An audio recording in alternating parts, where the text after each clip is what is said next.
Guys, today is the day. Today we're finishing this tutorial. This might be another long session, but by now I'm sure you're used to it. So today we're just keep on doing what we did last time. We keep painting in color, bring up all the details as far as possible, at least that is. I will show you some brushes, some tricks.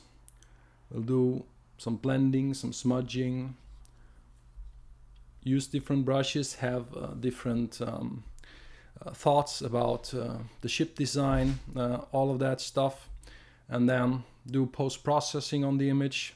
I'll show you what you can do, what you shouldn't do, in which order you should do it, and then finally we'll be done, hopefully. So I hope you like it. I hope you are still patient to watch, and let's get into it.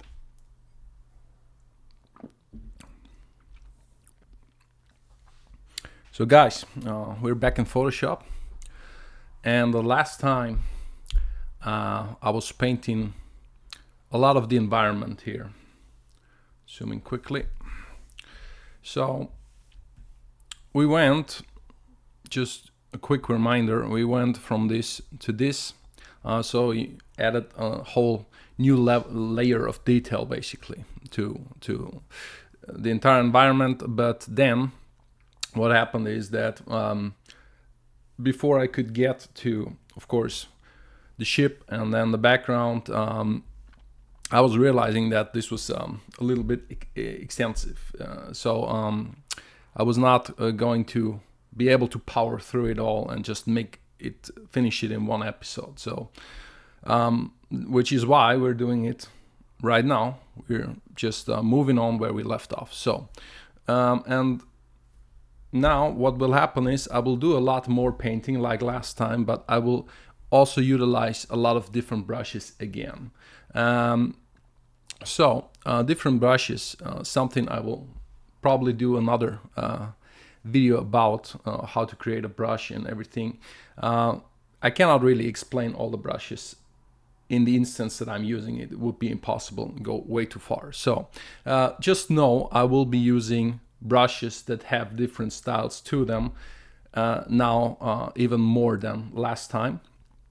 Yeah, and those are mostly stylistic choices and brushes that you're familiar with in order to express a certain kind of feel, material, breakup, put emphasis on something. So that's really is a topic in and of itself. So I will not be explaining too much about that.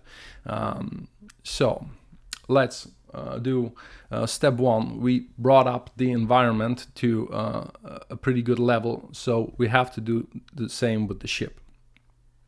Now we still have the sketch, and that contains some lines to remind us where we wanted to go with the ship. And for now I'm going to stay zoomed out, and I just want to experiment, because that is now the thing, that this image is a lot, because you're basically, as every environment artist, or if you mix an industrial design with environments, you basically have to be an architect, photographer, designer of vehicles. So it's really time consuming, and that is a high bar. So just be aware of that, which is also why this takes a little bit longer. All right, so new layer, experimenting with the spaceship. What I need is some of these structures visible.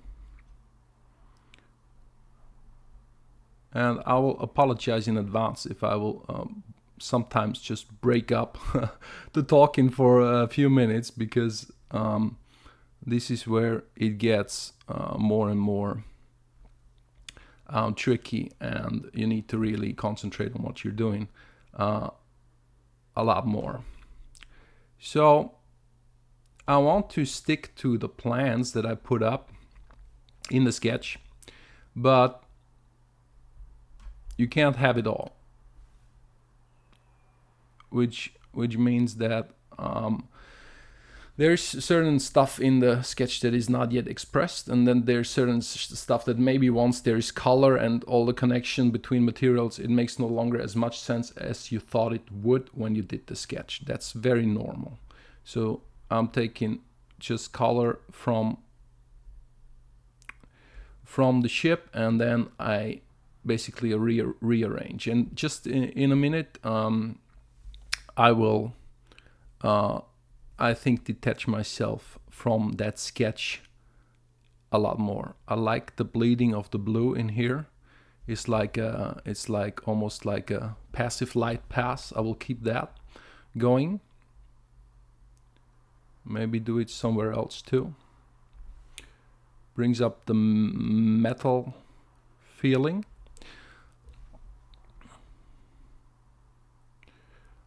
And because now there is a rendering versus sketch discrepancy, which you see that this looks wonky now. This looks like moved up the middle, but I really like this part. So what I have to do is, if I want to make this work, I have to move stuff around, or I have to either do something again, or I have to deviate from the sketch. And now you will see me spamming layers for the first time today, for sure, because sometimes I just need to experiment with something really quickly, and for that, for those reasons, I will definitely be just needing 1-2 new layers just to be able to be fast and intuitive, and then just try out stuff with the design, because this is now really trying out design as much as it is just pure painting. So I feel that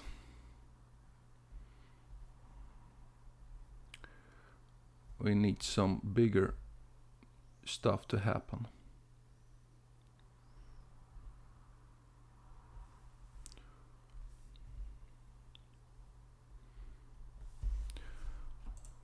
Merging that. So now this has to go. Yeah, it's good and well, but first of all, I like this.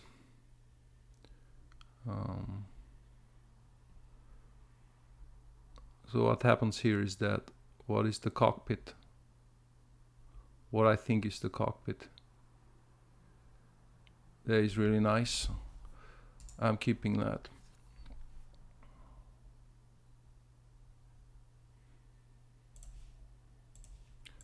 But I want it here. And then what's underneath is also nice, but I need to move it over, because you don't have the feeling that this space around here is equal to that space before the fall of the form, basically. So that needs to be considered here. So I will cut this and then move it. So you can see now it starts to make more sense. And then also, if I really want to, I can move from here. I can still move some stuff over and see where that gets me, but well, maybe let's not do this.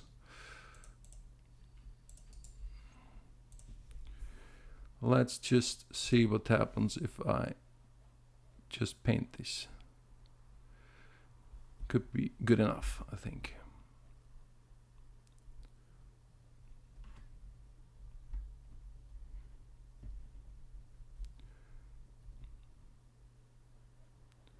Not too sure about this. And then you'll see me combining again layers, because obviously it's much. Now I also want to cut away from the initial form, and doing that, as I explained, I think in the second session already, is much easier if you don't have to layer manage so many layers. So this is just what we had in terms of a difference. Don't worry, I still have a comparison for later. So back to one layer, and I will keep this going. So now we'll see where I need to really change the shape so that this will work out. If I need to lock it, I will do that.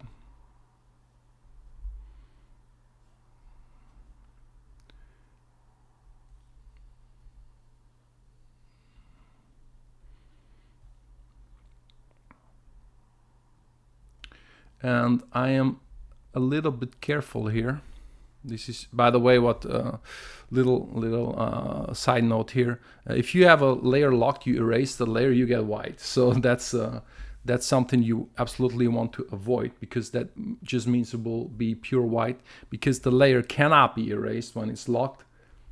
Thus, Photoshop will just insert pure white. So just be aware if that is if you come across this problem and you wonder, oh, why is it giving me white? That's why.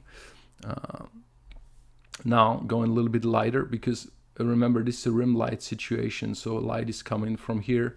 So we must not forget that. That is probably the brightest over there. New layer. So now you can see that it's the sketch, maybe to remind me of all of the shapes.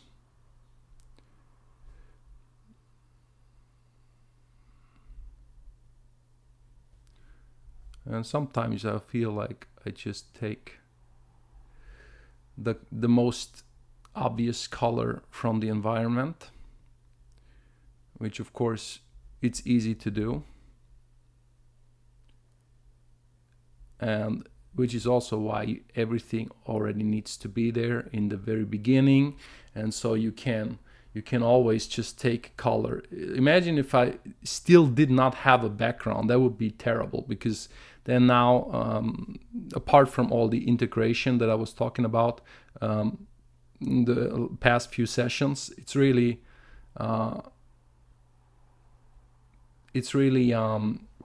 off-putting to me if I cannot just take some color from the environment and continue painting, because frankly that is what a lot of analog painters also do. Very frequently they will just take mixed color on the palette either, and the palette contains the color that is in the environment. So that goes back to traditional painting, in my opinion. I know I do it if I do watercolor, so you need that option, I think. So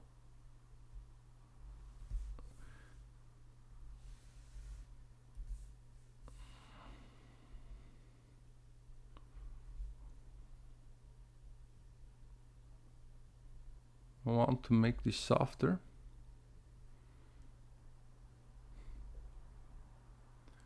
For some reason, calculation lags behind on part of Photoshop, which is why I'm going back time and time again to just get the real. I want to see the real time change. Now, if it's lagging, I'm not happy with that. Now this is a smudge tool. I already used this last time. Great tool to break up some of these over edged lines in there, because like really the ship doesn't have that many edges in the part that basically was once defined in the sketches being rounded. So we're breaking that up a little bit, but also not too much, because I still want some of that going on. So too perfect, I'm not a fan of this. I think I've explained already why in great detail. And I think you can also see this, especially while doing something like this. Because now if I was perfect, then a lot of the interesting stuff would not be allowed to happen the way it does now. Well, okay, back to the brush. And yeah, you can have shortcuts for basically the most important stuff. So I use shortcuts for the brush and for the eraser and for the eyedropper tool, but also maybe I'll make a separate video where that explains that setup there, with all the how to make really your working environment very convenient and very intuitive. A strong believer in the importance of that. It's really pretty significant, I think.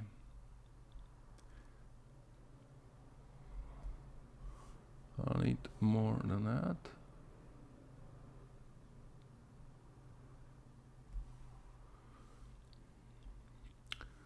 So there's a tail going on. Maybe that tail is not quite thick enough. And I'm either now, this is a lot of what I'm doing in this process too. If I'm experimenting, I'm either on the experimenting layer, which was this one, or I'm on the base layer of the object, which is this one. And basically, if I want to do general stuff to the shape, I need to go back to the base layer.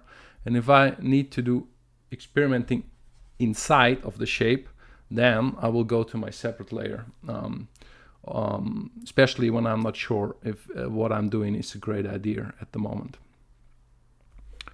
And then sometimes you need bigger brushes. So that is very good if you're doing that, that you have a brush that you're very familiar with, because now I just go and make it bigger and smaller, and then in between I will just use it, and I will know exactly what kind of a line will come out. So that's really helpful. You don't want to be thinking about not understanding the brush and then going back and forth between experimenting with the outcome of the brush. That's really kind of is unnerving at that point.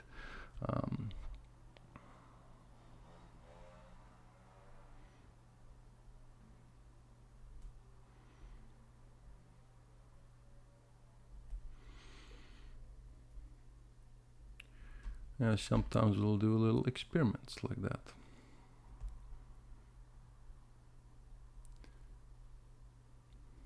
Yeah, I think that's a good detail there. Maybe we repeat that somewhere back here.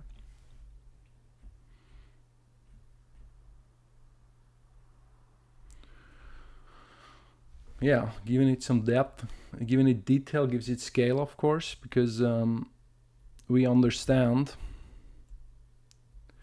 that the detail can only be there because there is enough room and enough space. So for example, if you have something like a cockpit like this, the size of that matters a lot, because the smaller you make this, it's communicating the size of your ship. If this is very small, that means the people are very small compared to the ship's full body, so therefore ship is pretty huge. Of course, that is what we're going for here. Therefore, the bridge, let's call it the bridge, I'm doing it really on the smaller side. So maybe a person is even smaller than in the reference down here, because it's a little bit further back. All right, so then I will need to see where really light reflects some more.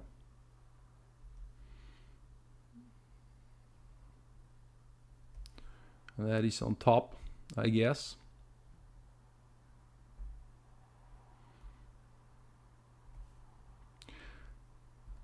I put reflections only on the reflective material. On the matte material, see how I did it much duller. You cannot break material logic here.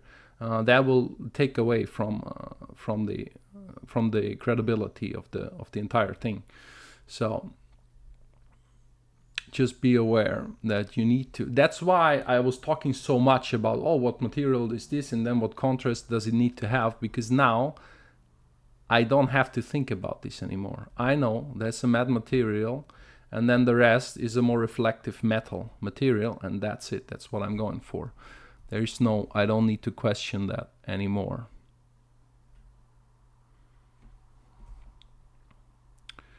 And now a lot of what we're doing is creating the illusion of detail. Why do I say the illusion of detail? Because a lot of times that's what it is. I really like to talk about this a lot with my students.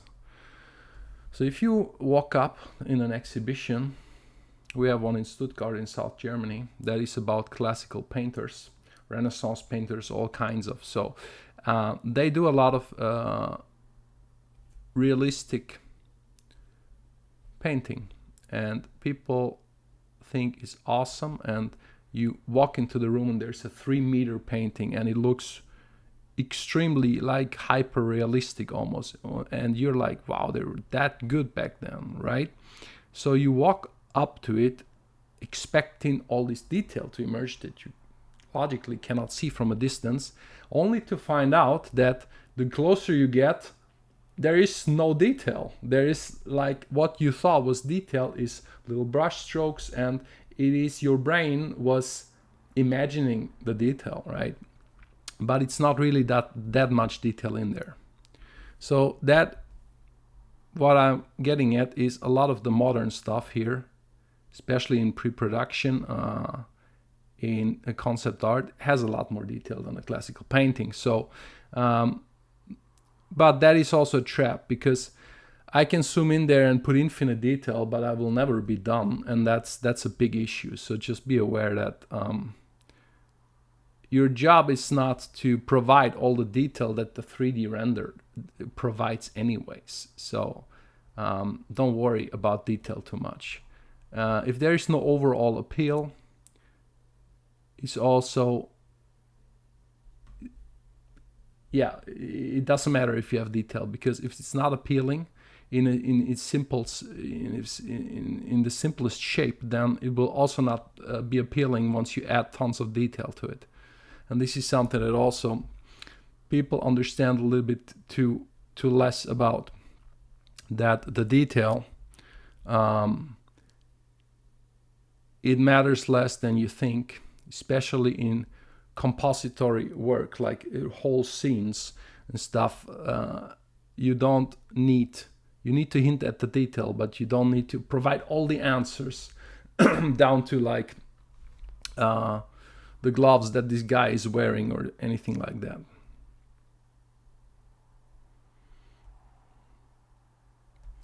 So let's see. We put some details on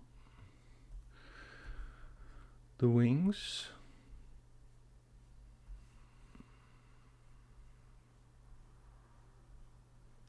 It's the same with everything. You don't need to be perfect. You don't need to have all the detail.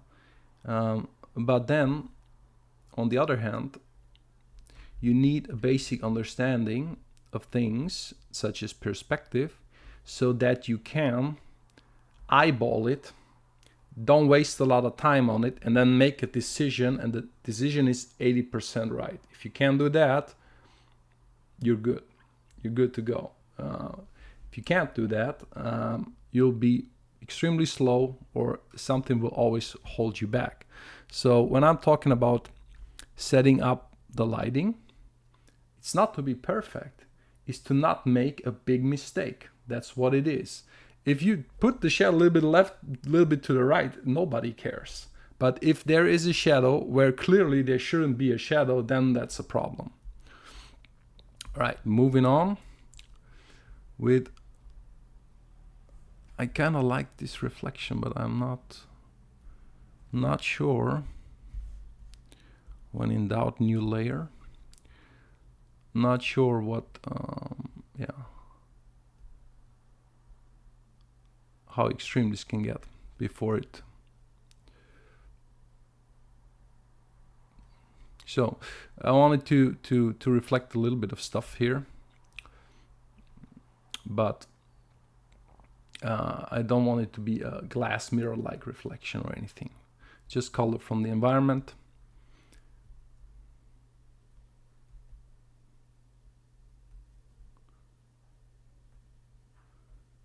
And then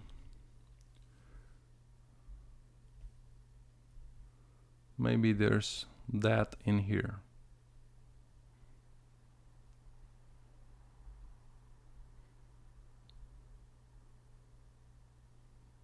And maybe not to that extent. New layer, remember? Look at the small thumbnail. See if it makes sense, and now I can take this color that is mixed and do a little bit more painting, and even maybe we do smudging.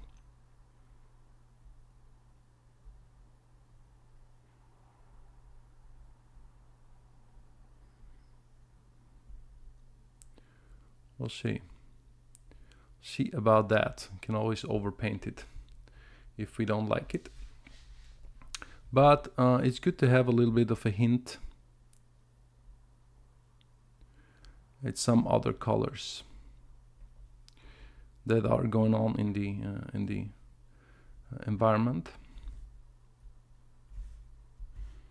So this I'll keep as a little bit of a experiment. This I don't know. Not too happy with this. It's too small of a brush. Because it would have to be like this, but I don't like this color in there, even though it might happen in reality. I'm not sold on this. It could be also something like this in here, and then let's take a more transparent brush. Right, this could happen to some extent.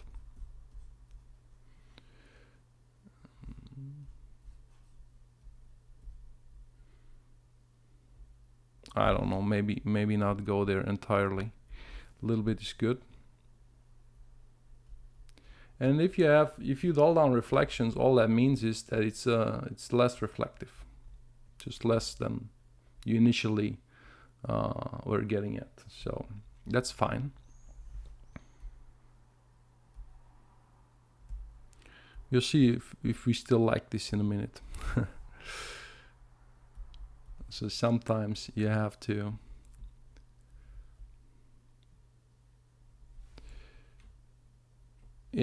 let it sink in for a second.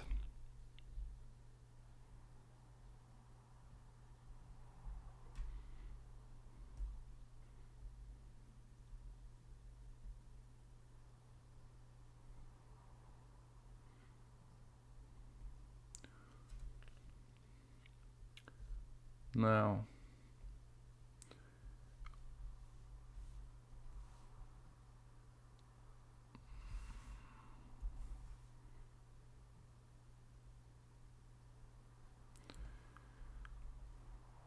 let's have some more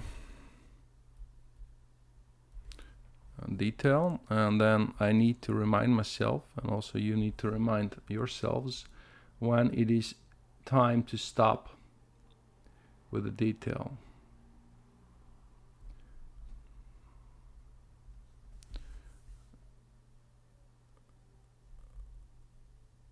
Like this idea.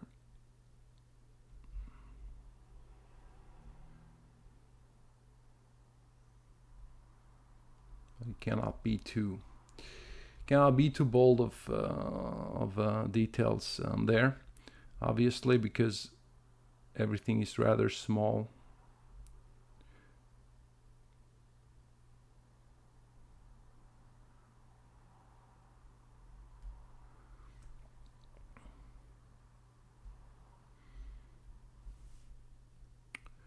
I want a highlight on the reflection of that glass. Yeah, something like that.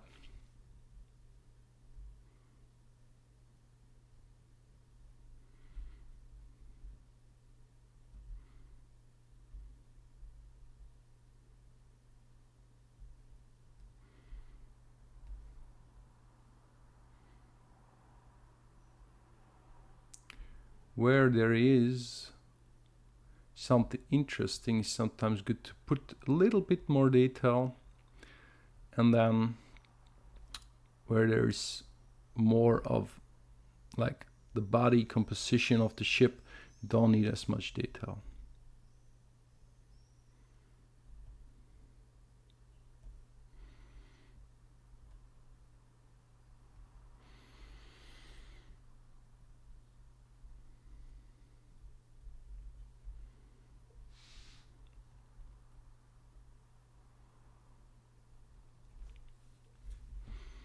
All right. Takes away from the shape a little bit. And then, yeah, here too. It's a little bit of blending going on, so there is no clear definition of that shape, but sometimes that is okay. Sometimes I'm willing to accept that. I think, and this is one of those cases.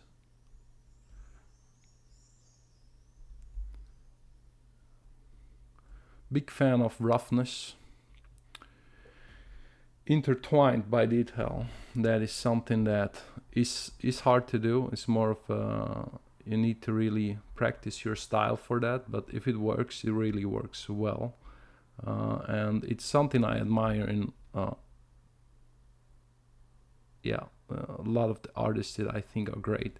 They're not the most detail driven artists, but they make great decisions with in a simple manner, and that is really something. If you can do that, that's really will give you a lot of times will give you a baffling image that is just, I know there is no detail, but my brain keeps telling me it's awesome. So yeah, that is something that I'm a little bit of a sucker for that. So this wing, a little bit of reflection of the sky going on. A little bit of detail. Maybe this is, well, that's from judging from wingspan. This would be going on over here. Maybe. So yeah, things don't need to be like all the same symmetry. You can cheat a little bit here and there, but that is very a little bit hard to know when it's appropriate and when not. I will say that it's more of an experience thing, and by cheating I mean, like, for example, making a little detail slightly different on this side of the wing than on this, but then again you cannot see the entire wing.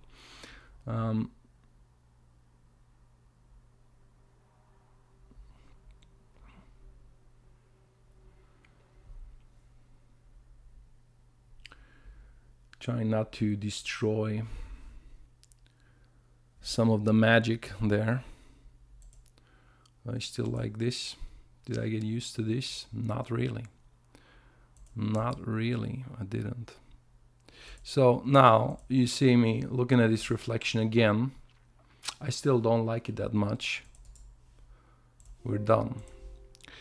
because there's no I don't want to convince myself of something that is not good, really, that is not able to convince me. Therefore I give it a little time, but then if I still don't like it after a few minutes, no, it's probably not that great.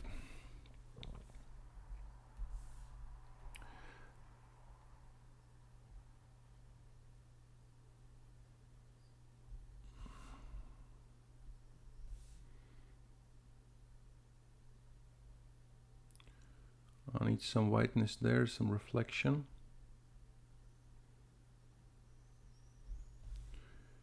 And then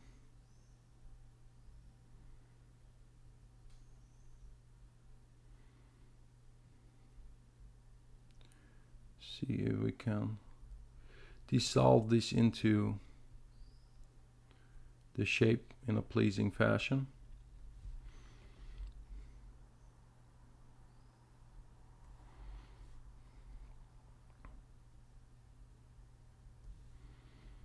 And then I want some of that blue over here. That says a lot about the metal, if it not only reflects but sometimes overdoes the color, because we don't see the entire sky. It could be bluer, more saturated over there or up there in the sky. So that's how I kind of a little bit think about this injection of this tone here. And then, but it needs to happen where it's pointing sideways or upwards, right? Logically, that's what would happen. And then we'll just see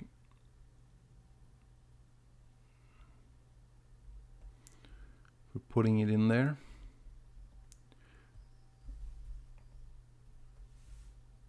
Smudge tool, but now I'm only smudging this, not smudging the rest of the ship here. So that's also why it's good. See how this can integrate nicely.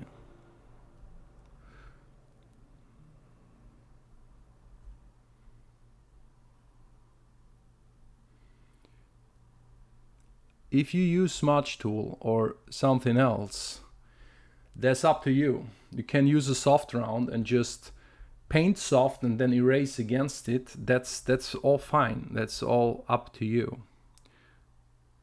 There's really no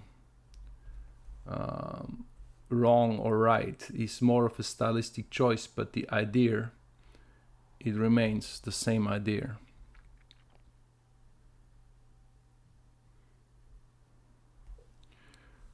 And if I like this blue, what's happening here,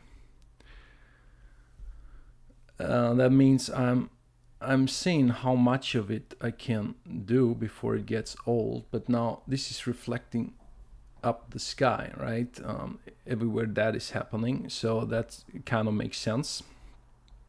Yeah, and then I think I need something darker down here, something that is more akin to this tone, and then this needs to happen a little bit where it's facing down.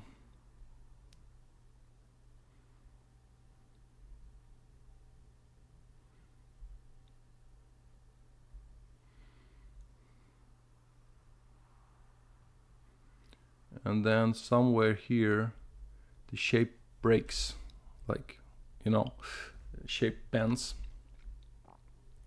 And we'll see if then there needs to be an emphasis on that, or if I need to leave it alone. So that's a little bit hard to know it immediately, but yeah, we'll see.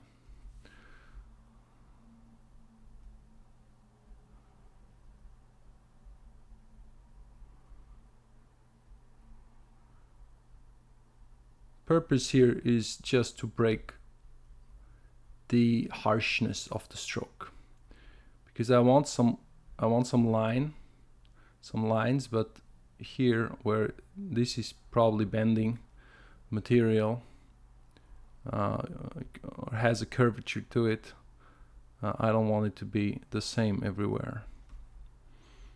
Yeah, it's starting to get outside the area, but remember we have clipping masks and tools like that, so we can easily fix that.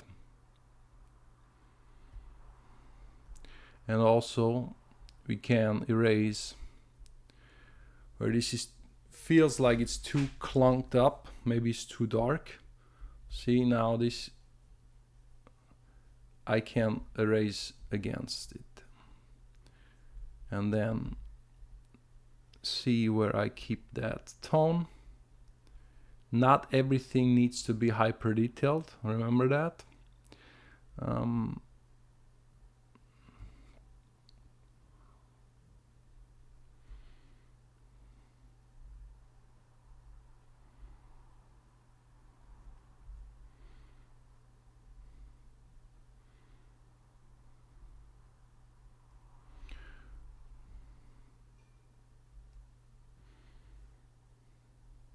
Haven't really decided where this falls off, this material, but it needs to happen somewhere here or here or here, right? Okay.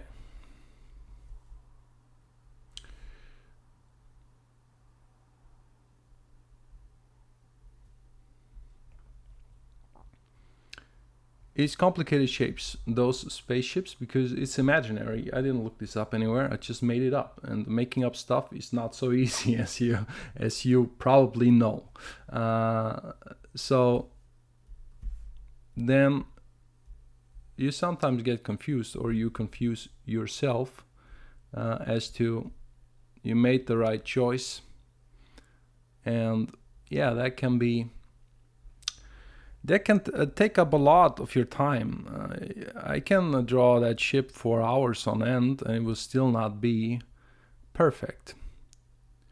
Which brings me again to, which is why we don't try to be perfect. What we do is, I want now something, a level of detail that is consistent with the environment, that on that level the spaceship works and is satisfying to look at.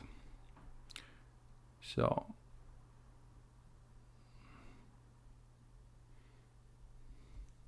and if this happens anytime soon, I will be pleased enough and we will move on.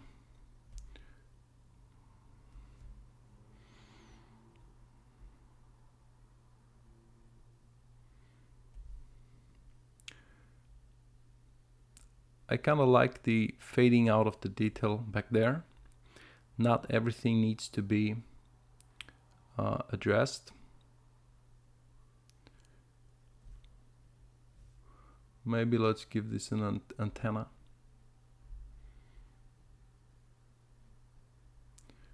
And maybe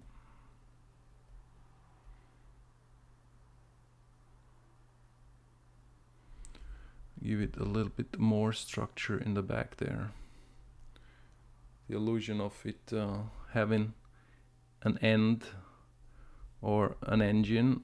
We can later blur this, and make it so as if the ship emits some light back there. Maybe that's a cool effect, but we'll see. We'll see what.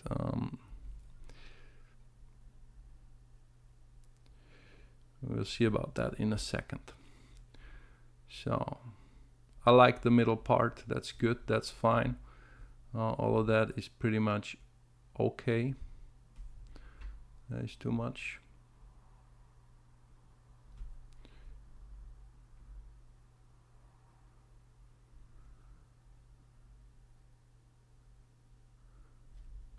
Put the idea of some detail here. Now we made a lot of layers, different stuff.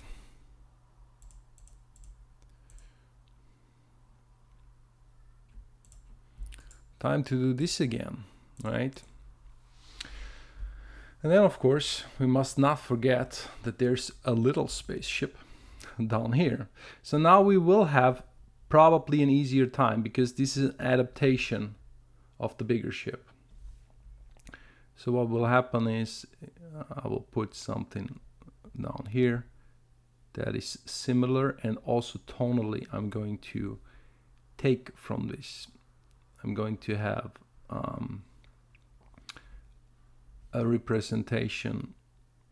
It's not going to be exactly the same. We already determined that. So make it similar but not the same. Also, we know it's a little bit closer, therefore it can have a little bit higher contrast even.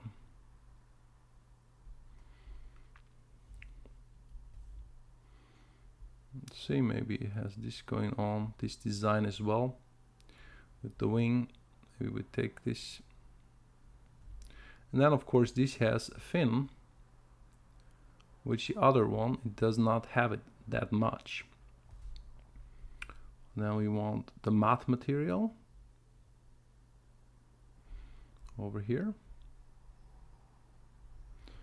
Maybe like so, and then light on the wings. That's a self shadow. That is also a self shadow, right? And then the other wing, of course, needs to be all bright.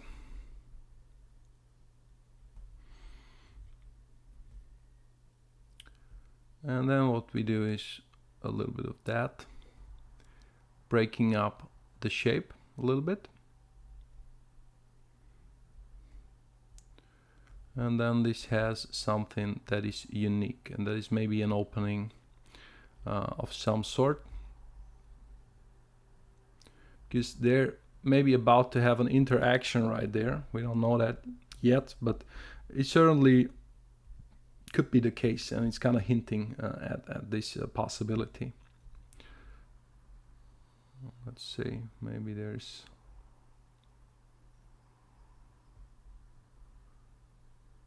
why do I not zoom in there even though the ship is so small, I hear you ask. The reason is I want the detail to be the same. I don't see detail as per object, I see detail as per overall.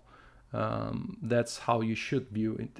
You shouldn't now zoom in and do the same amount of detail on this little space, because once you zoom out again you will have the feeling that this has much more detail than this, logically, which is not what you want.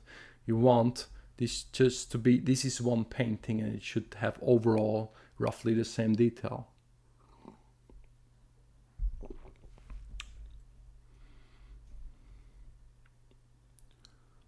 All right, let's see. And it could have some more or less. This is a little bit more in the shadow, in its own shadow, because maybe it's a steeper shape, we don't know that. But also I can do some of the stuff I did back there, I can do it also here. To be careful with this a little bit, and then naturally you will get slightly different results, which is fine.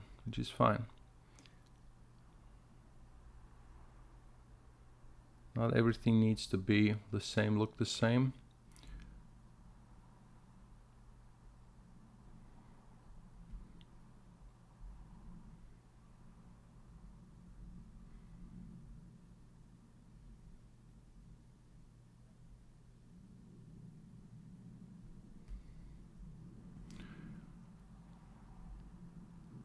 Like this color. Now next thing pretty much is I want to bring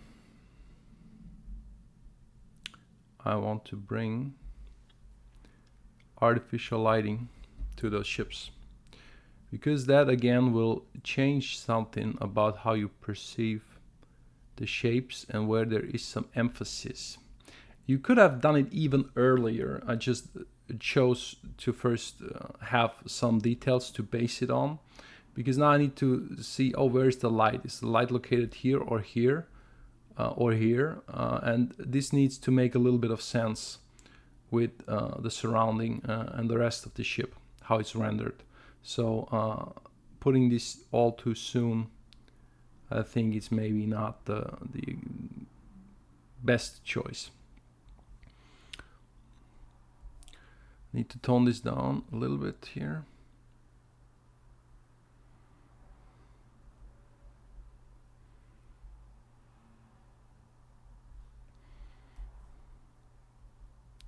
Using mainly 2-3 brushes. One is the detail brush, this one. I'm drawing detail with this brush. And then one is a soft round to erase or blend. And then one is a hard round with pressure to be able to go transparently over stuff and tone it up or tone it down. More tone it down, of course.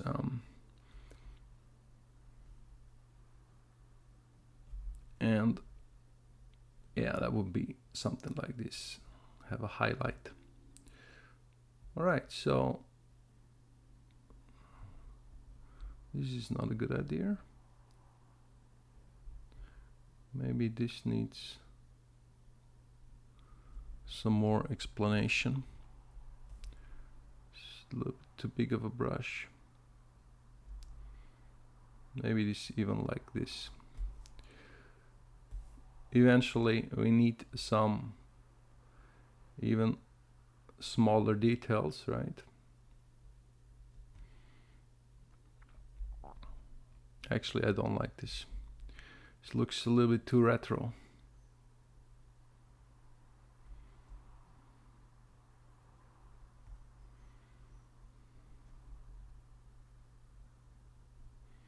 Yeah, this is good. Just makes the nose different from the other ship. Maybe make something else different.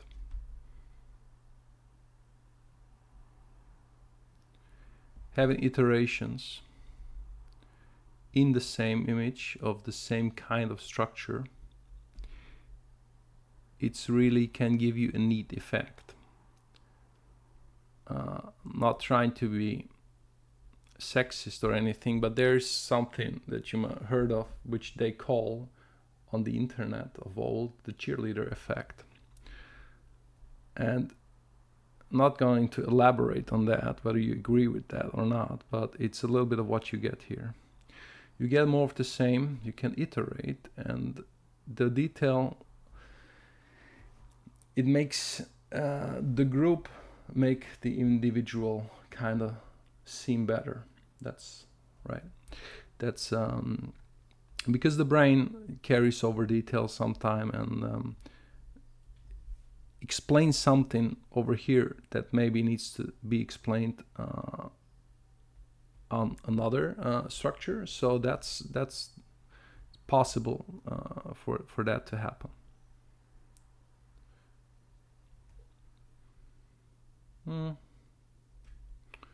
Not too sure if this was a good idea.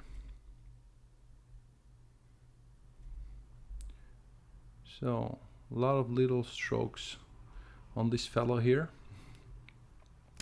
but we did something. We did improve it, I think, by quite a bit. So let's do what I was hinting at before. Maybe put a little bit more white. Maybe not. So now we need some artificial lighting, because there will be some. You can do this with a hard round or any other brush that you want. Sometimes it's interesting how they differ. So what I want here is I want the white lighting and I want maybe red lighting. Red lighting like kind of an alarm thing. Maybe red lighting is on the wing somewhere.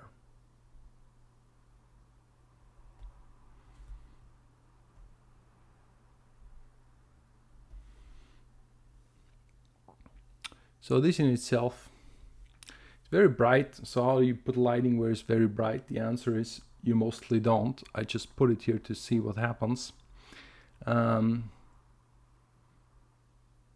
Maybe we have lighting here in a second.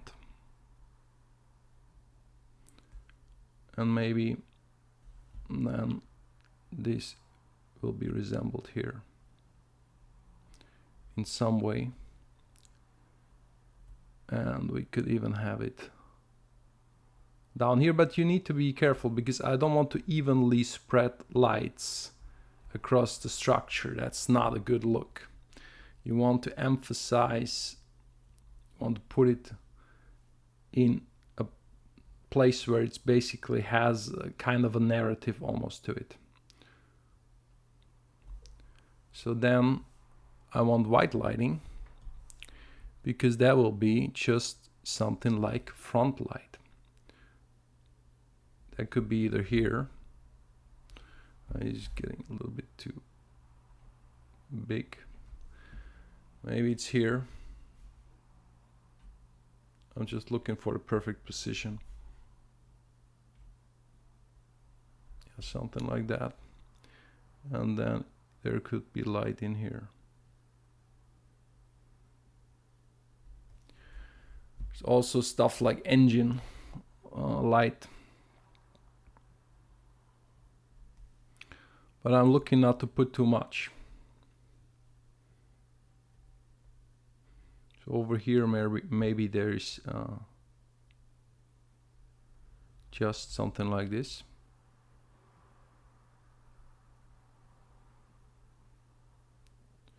And now how does it qualify as light? That is always a good question. And the answer to that is mostly it has to be different.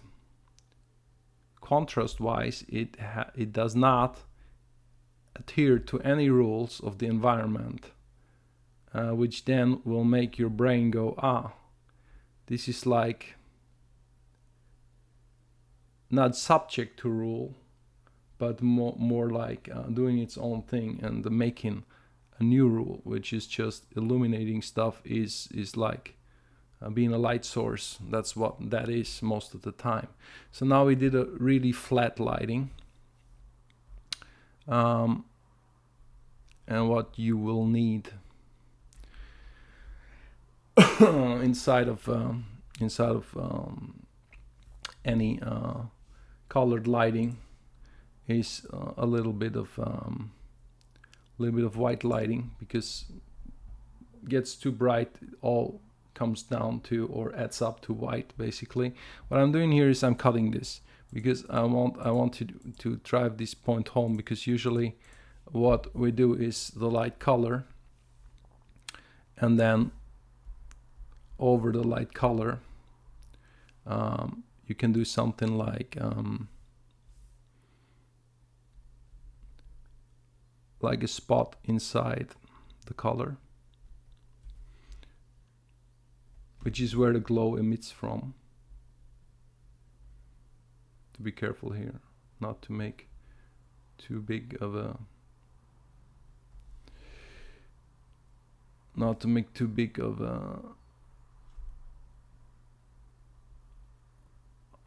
dot here. I need that to be readable. Yeah. Sometimes actually maybe we could zoom in there. And sometimes then if the light is not so intense, I'll just do not pure white, but maybe more the same color. But actually here it doesn't work because it's too bright in the back. So now we go back to this layer where we have some colors of the light, and we can do stuff. We can either smudge those light sources like so, and that will be more visible over here. See that? because it has the darker background. Of course, that will make more sense, and I don't want these to be hard shapes anyway, so I'm smudging them up just to do something. And the same thing I can also do on the white if I want to have this like give this the appearance that it actually is diffused and it emits some light in some sense. Oh, this is good. See, if you do this too much, could look like this, which is also fine. They don't all need to be the same, remember. Having it be all the same is sometimes very boring. So this could be cool, just a bleeding light. And then be very careful on this little fella here. Yeah, maybe.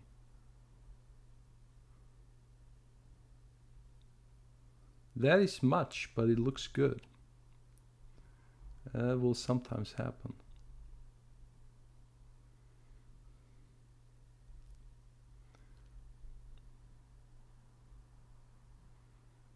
Yeah.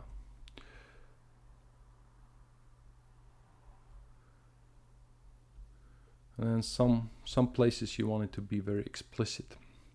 So, but we're not done, because of course you can do much more with that, those kinds of effects.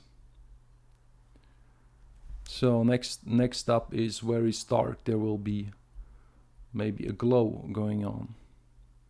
So the glow, I put it over stuff. So I'm massing layers just to make a little effect, but it's really, I like to experiment with those effects a lot to make them really stylish. So therefore I will just put more layers. So now we can do stuff like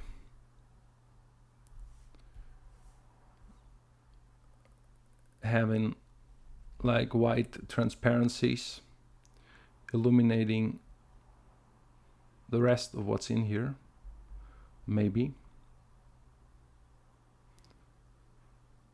That could be cool, because you see how that kind of works. And down here the same. Or we just make it glow for once. So people love glow. It's kind of nice over here. It really looks very light on metal. Glow is good, especially somewhere here. Over there, yeah, you can't really do too much. It's bright in the background already. Sometimes we need to do that. It's very different light, and then I erase against it. See that? Because it doesn't make sense that it glows above the structure that is covering, right? So you need to be aware of that. And also what you need to be aware of is don't overdo the glow. Let me repeat that. Do not overdo the glow. I will show you. If you do too much glow, you will say, it's logical. It's a bright light. It needs glow. See how awful that looks. And the reason is that it's not real. In reality, if this was the brightest spotlight you will ever have, it will never glow like this. Never. Because it's not more powerful than the sunlight that lights the whole scene. It just won't happen. As a matter of fact, what I did here is already an exaggeration. So just be aware of that. In your head, you will think, it needs to glow like crazy because it's light. But no, it doesn't have that much lumen power, okay? And if you look at photographs, you don't see that kind of a glow. It's just unrealistic. Don't do it. Yeah, and it will also, as you could see, it will white out your details. It will just break where it will be like overexposure. So you don't want that to happen.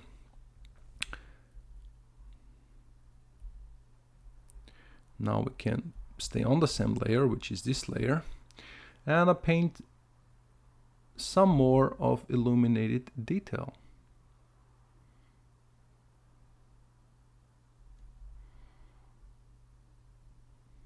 Just with a white, but it's a transparent brush, so I can really oh, this is already too much. I can control this via pressure. What I will do is I will put structure next to the light that I define just to be illuminated by this.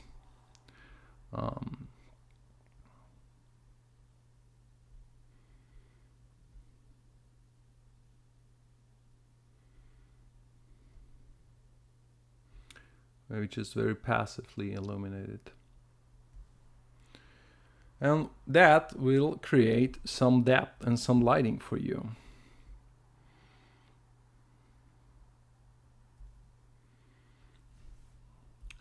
And then you can still tone it down, of course. And you can put more. You can even, now I'm going back to the color.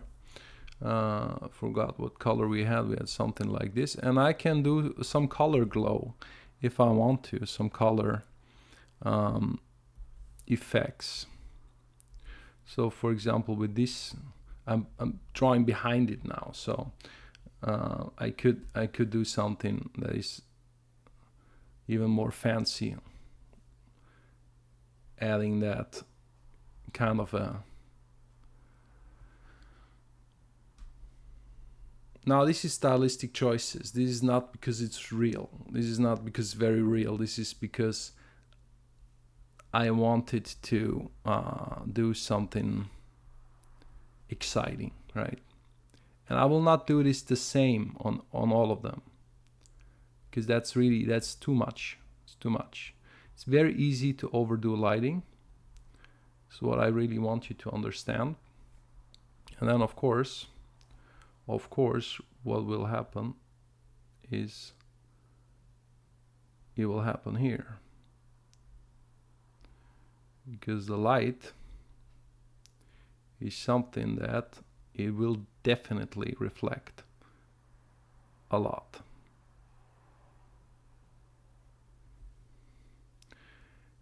And of course, not only the color, also the white parts of the light will reflect. And I will do this on this a little bit more, because the reflection of this is out of the frame already. So that will not happen. Only this. And to get like a position of this, let's see. Yeah, it will happen more here, right?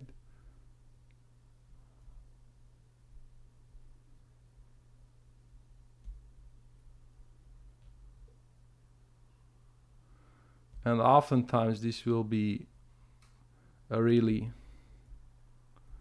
a really strong reflection. If I want it stronger, I can multiply it in a second, or I can just paint it stronger.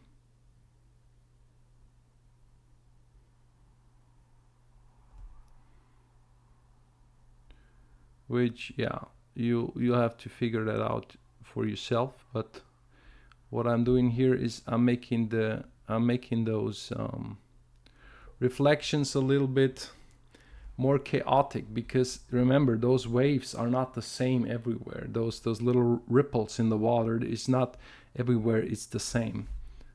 This I'm just doing to get position about right, and then I know that it's somewhere here.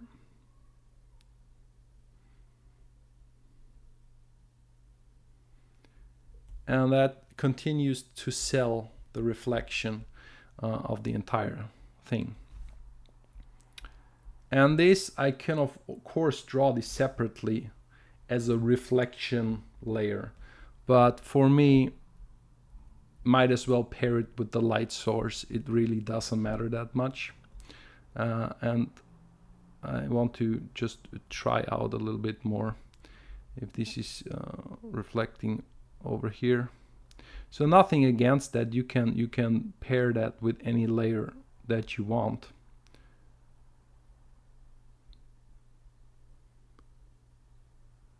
And I will use this to make the impression of those ripples here much stronger.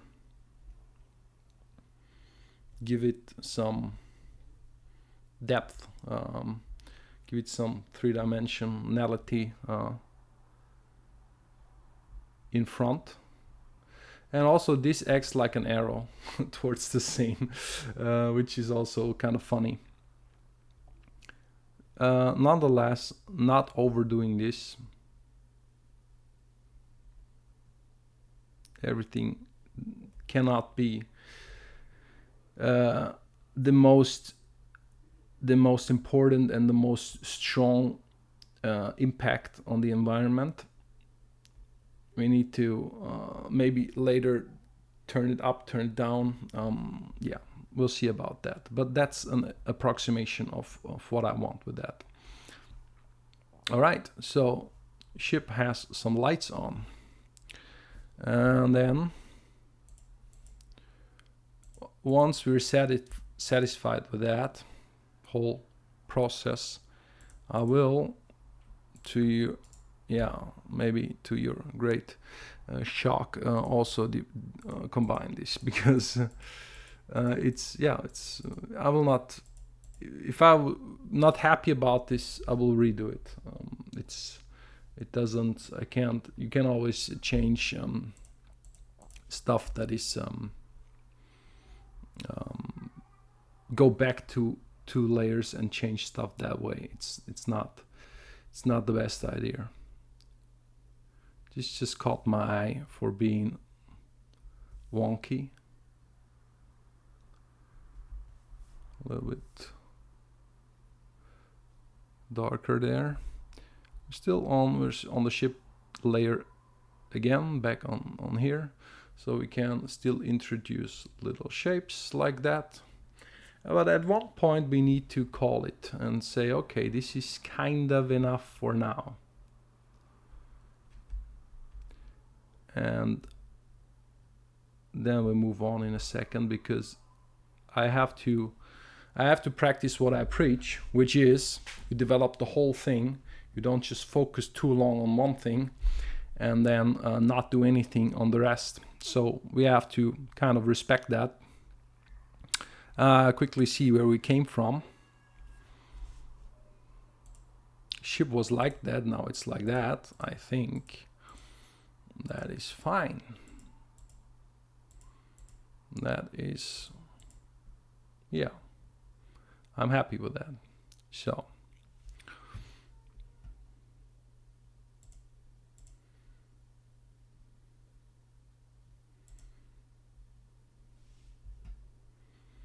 also don't forget to save your image. Now what we have to do still is, and yeah, we came full circle to really just painting.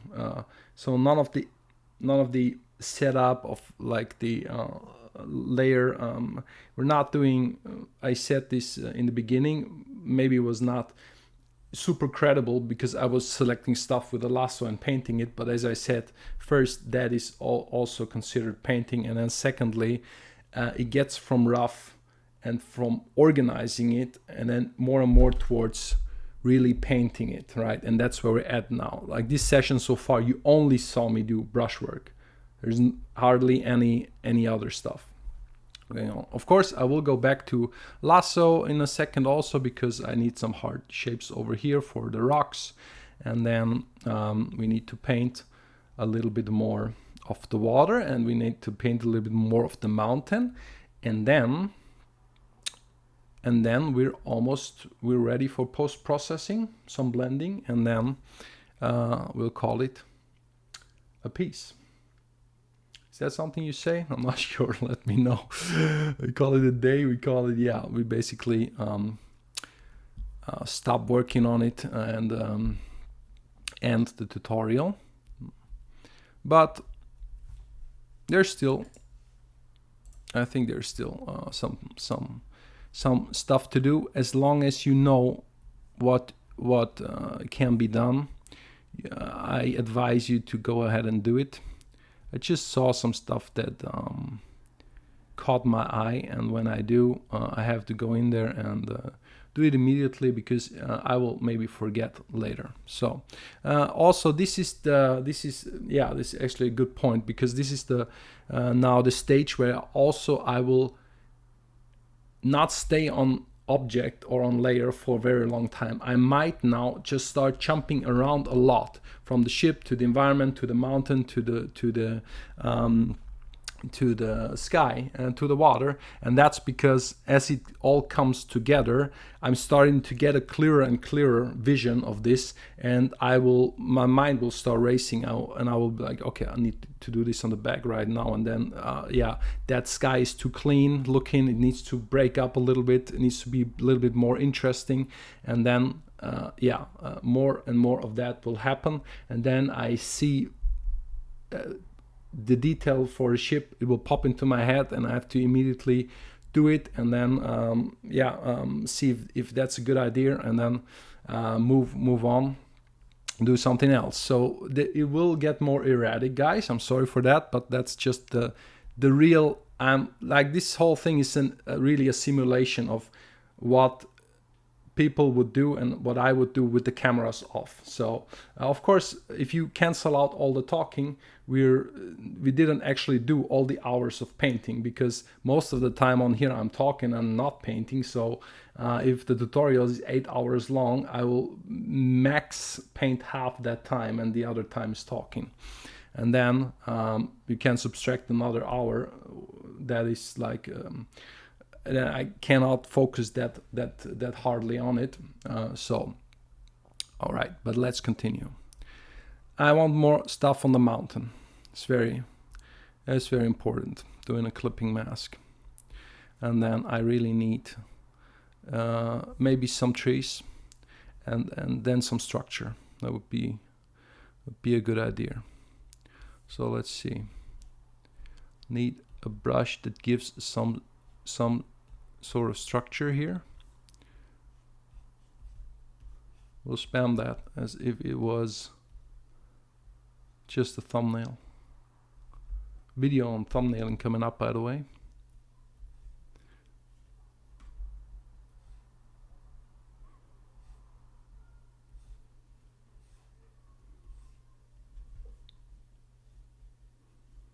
Yeah, maybe this is,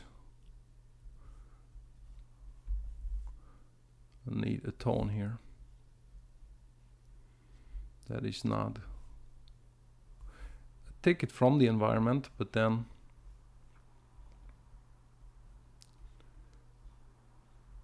needs to manifest. What that is proximity. This tone, this is closer than up here, so therefore we get a little bit more contrast, a little bit more color maybe. That's the idea behind this tone. And then up here it's not happening. And now I'm on a new layer, remember. So I am spamming stuff.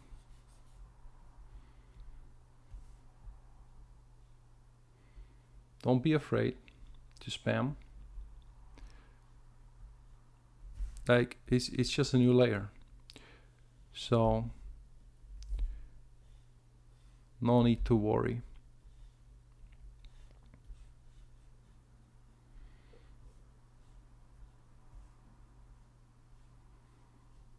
I don't know yet if this is a good idea at all, just letting you know.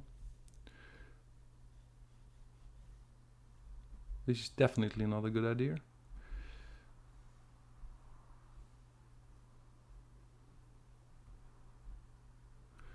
Yeah, I have to tone some of that down again. Oh, next layer, because I wanted some trees.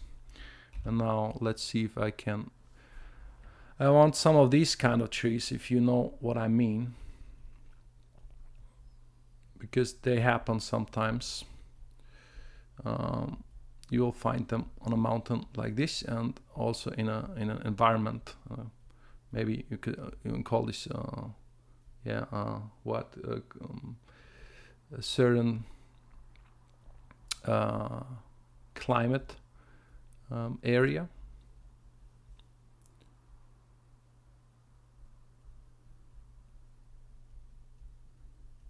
But yeah, after all, it's not real, it's fantasy. Doesn't need all to be extremely reflective of the real world. The real world is the inspiration, of course. But yeah, so I wouldn't just want to mix the like African landscape with Italian landscape. It doesn't make a whole lot of sense. And even in science fiction, they don't do it. You'll find that in Star Wars, for example, one planet is more like an African planet, and then the other one is more like a Mediterranean planet. That's just very normal, because there's a reason why certain plants grow there, and then there's certain rock formations or snow, stuff like that.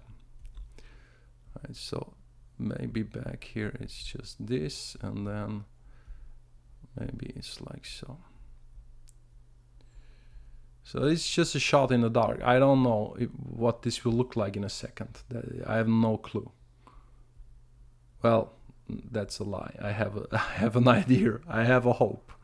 So yeah, let's see. It has to be darker than that, so it has to be also maybe darker than that. And then maybe just a little bit greener than that. And when I say greener, I don't mean green. I mean this blue is greener than this blue. Why? Because it tilts more towards green. So I said it needs to be darker than this. That means darker than this and greener than this. That's enough already. So now I'm using soft brush to color this, because when it's enough I want to stop. Hiding selection. See, it's enough here but not enough here, so I'm making it darker over here and down there. But over there, no, I'm leaving that. Also now I see that I need it a little bit more of that. If I want to keep it, I need more of that also here. And we need to make a thing out of that. And since it's coming closer, it will get bigger here, I suppose. And also maybe a little bit more detailed.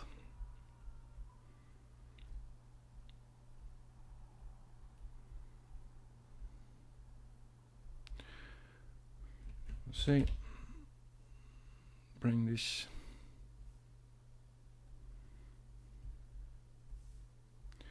Now, immediately I want to break this up, which means I don't need this to be such harsh shapes. So I'm taking smudge tool, and I just go over this, and I want to really break that apart. I don't want this to be like the entire focus of the and I'm still not sure if I keep this, so that's why I like these. That's great. And then over here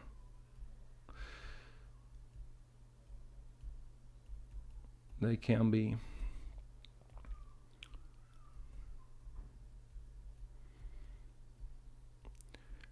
to master the smudge. I don't know what to tell you, because it's hard, and you need to it's very dependent on the brush tip that you use. So you have to do a little bit of practicing with that. Now, I want to fill some gaps here too. So now we're really painting again with just yeah, it's pretty much a geometric brush again. We're on a clipping mask, therefore we cannot really go outside here, this area, too much. And I might need an eraser now. But again, don't try to be perfect. Don't zoom in there. You will lose your mind, because you will, if you try to paint these trees individually, you are lost, right? I'm telling you right now. It's a terrible idea. Don't ever do it. I don't know any artist who would do that. It would be so insane. So that is, yeah. Here we need to, I need to find a way to end the structures, and that's usually is somehow in the environment. Maybe it's not happening over here too much. Maybe that's also would be a good answer. Just not have as much over here. So now, immediately going back to this layer, because I feel like what I did here is sometimes good and sometimes not so good.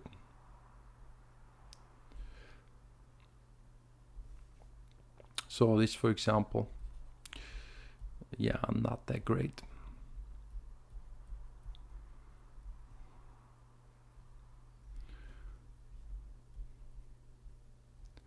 And also some of the stuff I did in the very beginning, which is where this comes from here, I haven't even done this any better or tried to break it up in any way. So this, of course, can still do a little bit of work on it, but we, as always, we must not lose focus.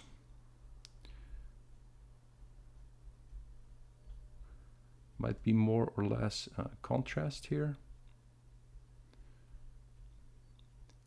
And I'm going with a fairly big brush again. And then at one point, I will go a little bit smaller with the brush, and then I will call that, I will call it a day, and I will no longer do anything any more than that. Maybe this is how this looks over here.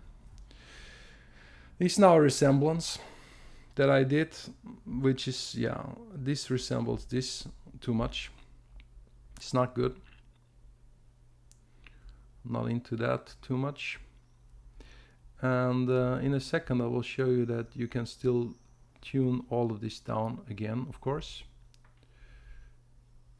And some things I might want to have it remain very graphic. So that's also something that is sometimes just is a good idea. You cannot have detail everywhere, of course.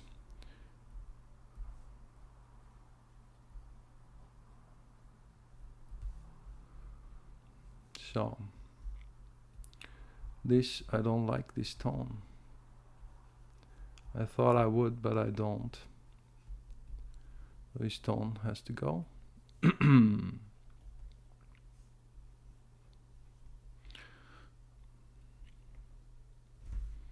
So also here looks a little bit green for my taste. That is here. Problem is in here.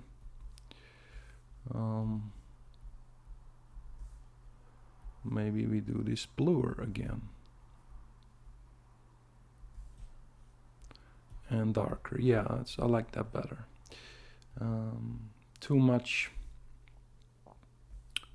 of a separate color tone. Excuse me. Now you do a clipping mask and I blend over this entire thing.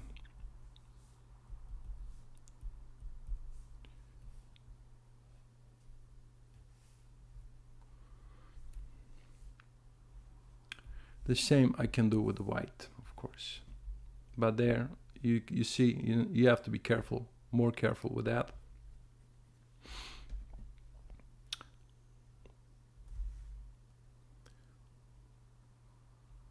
And then I can do a little clever blending tricks to just tone down some stuff that I feel is too prominent here.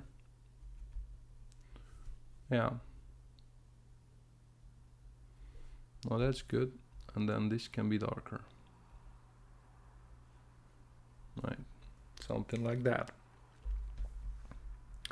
And then what we needed over here, just doing new layers, new clipping masks as they come, a little bit bright like this. I want some of that in here.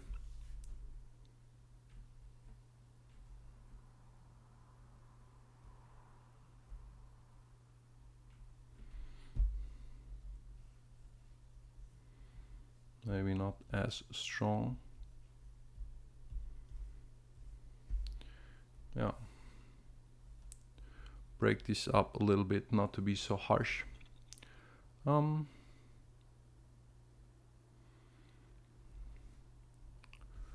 then I think more blending. I don't want this to be so strong. Like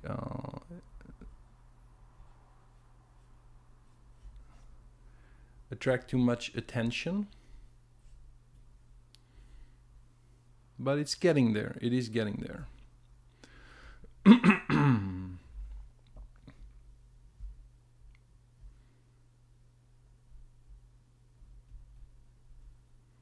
No.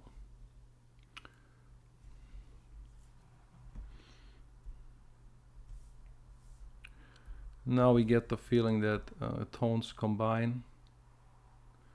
Now we can do more painting, more fun stuff, and have these integrate a little bit with the tone. Now I'm only taking tone, I'm painting tone in tone, so to speak. Just very minor detail stuff. But yeah, I will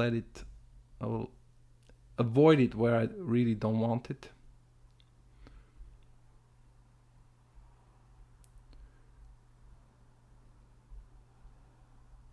And remember, you cannot express everything. Painting is an art of also deciding what not to express.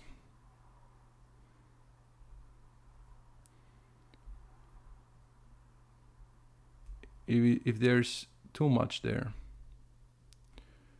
it is not going to work for you. It's starting to work against you.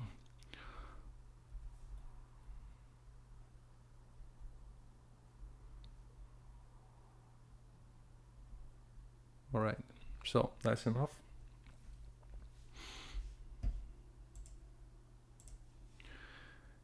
Now we need some more water. We need I want to work on the sky. Let's see what we did. Keeping you up to date here. We were here, now we're here. We were here, and now we are here. So, as I said, we're getting there. Today we're kind of getting there. So, yeah. To the sky and then on to the water. So the sky is too clean for my taste. I want something to happen in that sky. So what we need is, I have some very erratic brushes that we'll see how we can use them. Where is the one I'm thinking about?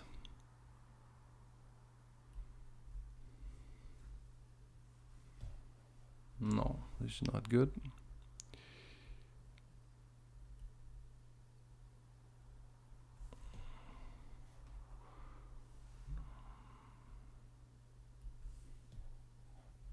This, I think this is what I meant. All right, so now what I'm doing is, I like that blue bleeding on the ship, right? So I'm getting a little bit more saturation blue, and I'm doing something to the sky. So this looks brutal. I get it. This looks insane. Maybe it's behind there. But watch what happens as we continue this. I take now a tone and I mix again.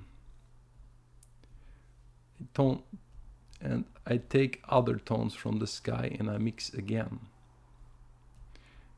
And then at one point I'm making this brush a little bit smaller and I'm doing it again. And now you can see how this starts to resemble a traditional canvas where there's just the guy with a huge old brush and mixing tones to do a sky that is not completely flat.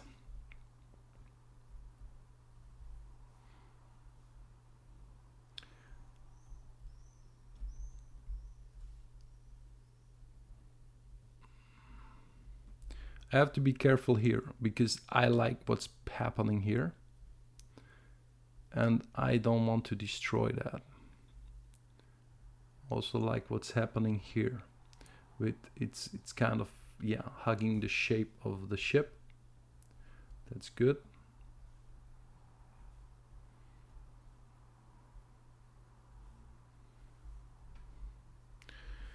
What you do not want, you can erase, because, and we need to erase quite some of that.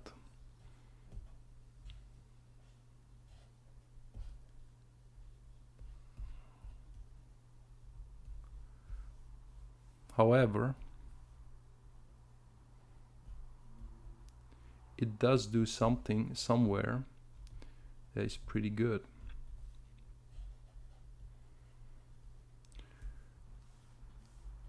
I don't like just too clean of a tone. Everywhere the same tone. Also, you can of course turn down opacity on this if you feel that it's too extreme, which that could be a good idea. But then again, I cannot do painting so good if the opacity is turned all the way down. So I have to also be careful with that. And then of course, there is my stuff like my clouds. I cannot compromise them too much. Clouds still over there, together with some transparencies I did on last session, I think. So then, new layer, and then I'll paint some of those gaps. The ones what I like I keep, and what I don't like I will get rid of in a second. This is getting more and more an artistic choices, and not so much what I can just plain teach you. So, but I think that is part of the process, and it's part of an honest process. You will not find a tutorial that just makes you awesome in like 2 hours or even 10 hours. Yeah, you need to practice for that, just like everybody else did. That's just the truth of it. But that's nothing. You know that. That's just me rambling a little bit about. All right. Maybe there's parts where this is too strong.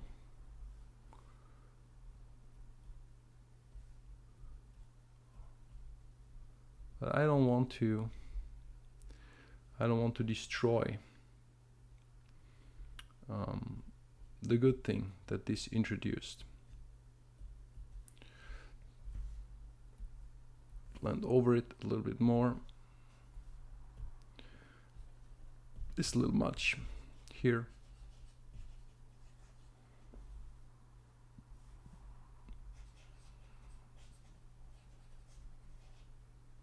Because of course I have to respect the rest of the image, the look. Now let's see, what did we do?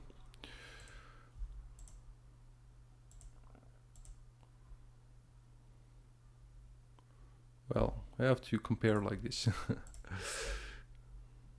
We did do some of that. Yeah, okay. This is still a little harsh over here. Demands too much attention from the shape.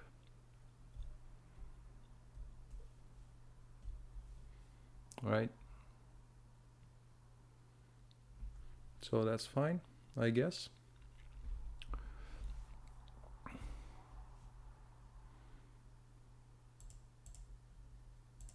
Now we need to address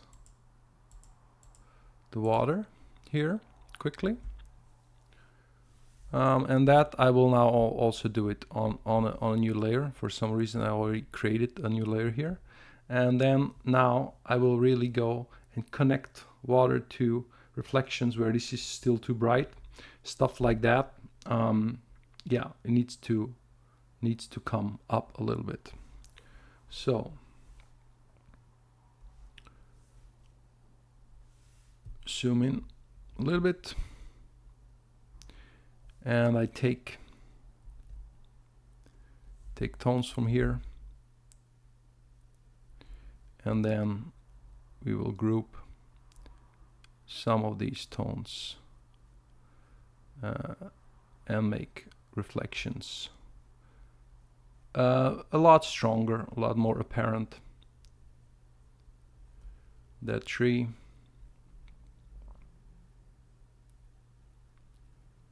And then where there is darkness, the darkness will reflect, of course. And then what I also want to do at the same time, I want a little bit of an edge lighting where the water hits the environment here. So just like so, where the water hits, you will have brighter areas, because it creates, of course, a connecting ripple to the environment, and then you will end up having something brighter here on the rim, which is pretty natural. Let's actually do this first, and you can then see that this works to bring up stuff. And what I don't want, I will erase it with a hard round that reacts to pressure, so I can tone down if I did too much.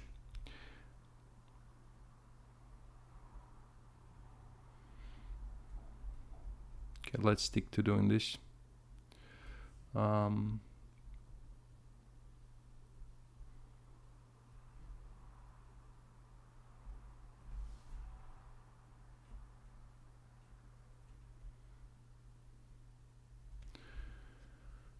then sometimes I will even go over stuff that is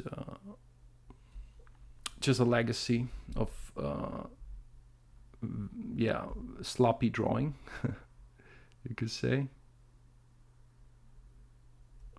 like that. Over here there will be more of that too. Can't have too big of gaps the further you go back, because everything will, like a big difference in like altitude or height of the material will not express so much the further you go back. So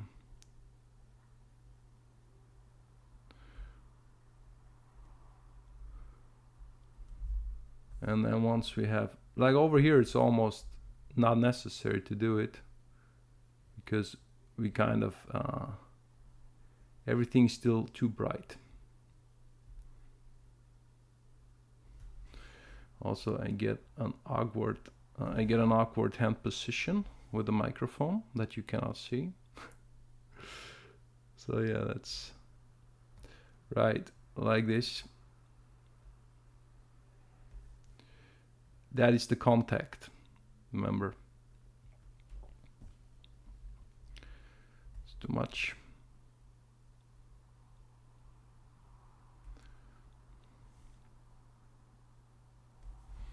And then slightly bigger brush to paint more reflections. And well, you might say, isn't there a cheap trick to just do the reflection? The answer to that is yes. Maybe I will show you later, but maybe this also goes too far. So yeah, the quick answer to that is yes. But I think me showing you how to paint it is you're better off in this tutorial, because that way we're not just copy pasting stuff. We're really doing the work, and we're thinking about how to logically do the work and not just copy layers and flip them around, because what will end up happening is, yeah, you will have a reflection, but those are fake reflections most of the time. They're not really correct. They're just like, yeah, kind of correct, and then you will not really know why it works or doesn't work. So it's a good experiment to just draw this for yourself sometime, and then see if you can manage it or not. Of course, this will not be. It's really hard to paint this extremely well. So yeah, I'm not denying that. Also,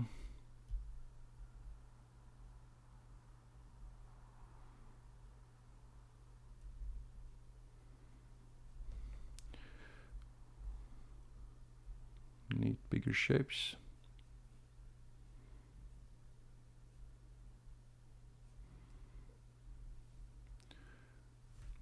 Now there's the first time ever that like the navigator doesn't really help us, because that stuff that is too complicated for it to show up in a satisfying way.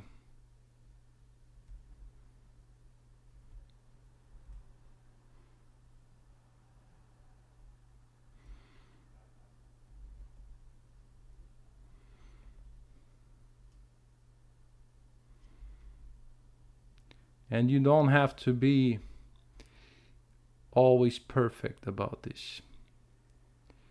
And you can make little exceptions. That's fine. I don't. For example, what we will do here is I will resemble this going down towards here, but then I will not bother doing the entire arc. I think that's a little bit much here, because it's not a whole clear surface where you would see really everything. If there's movement in the water, then you will lose that. You will lose that detail fairly early. Only the big volumes like this, yeah, you will see it a little bit down here. But yeah, we can't just overdo everything. Now this is the ship's shadow. I want this to be readable. And also remember that this is a shadow. It's not just the same ripples. So in a minute we get more to the foreground.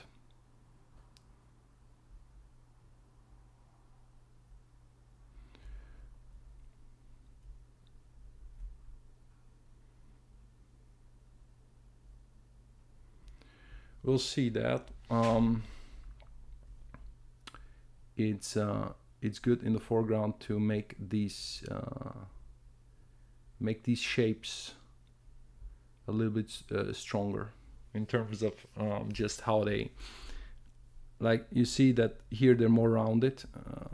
You should do in the foreground, you should do more stuff like that is erratic, because in theory there's much more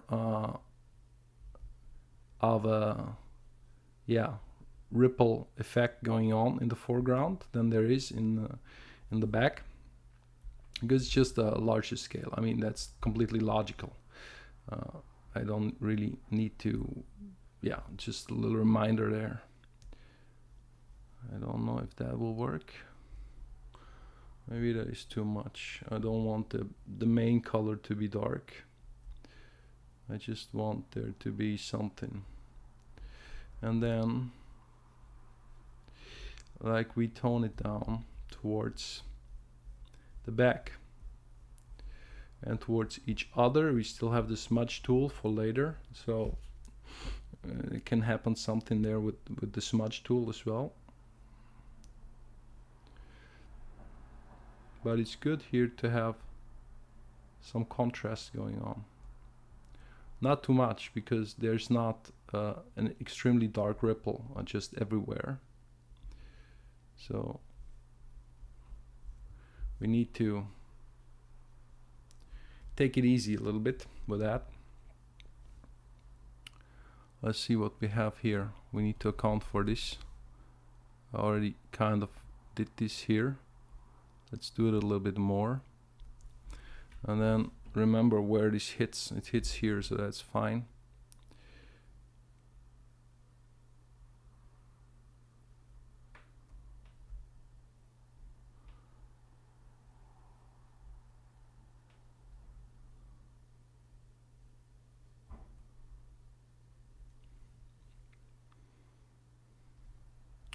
And then of course this will also show up. But I will not do this just as much.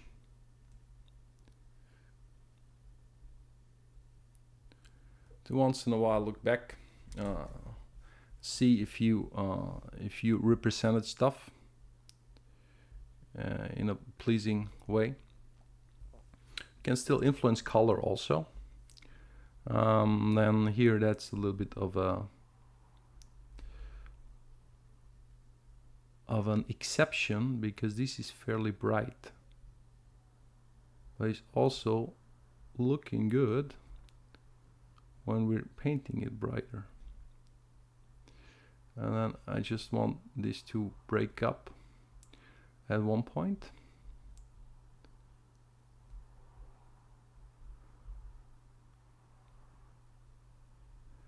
So down here, stuff will be dark.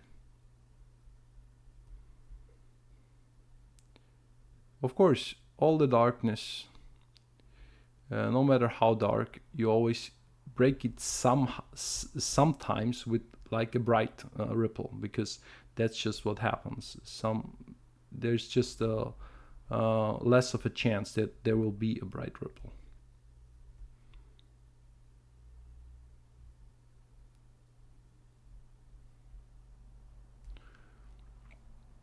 So see if we making progress. I think so. In here, definitely a little bit darker than what I did before. Then we have more trees, which could have naturally pretty much this color. And then maybe we need to also get rid of some stuff. Maybe sometimes it's too complicated, and that is fair. That is a fair critique. And if I have the dark over here, then maybe I need it over here too, to some extent.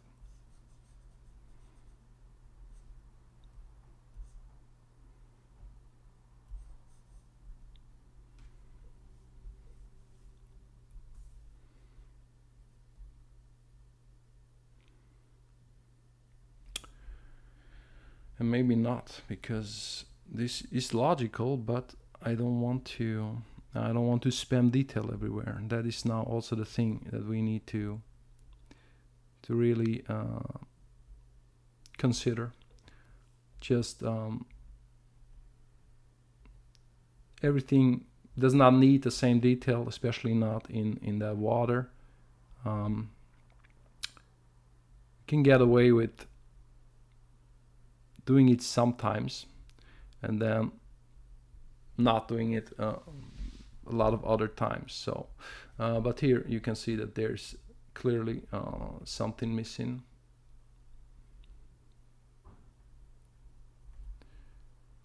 We need darker reflections over here. There's no way around it. Like already we painted quite a lot.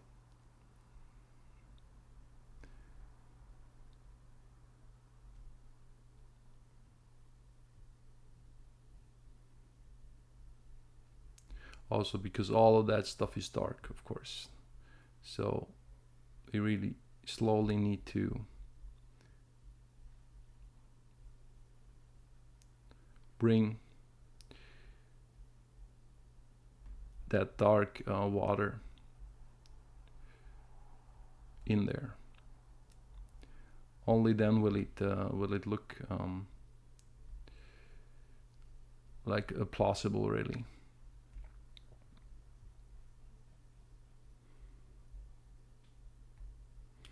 And then there's the tree.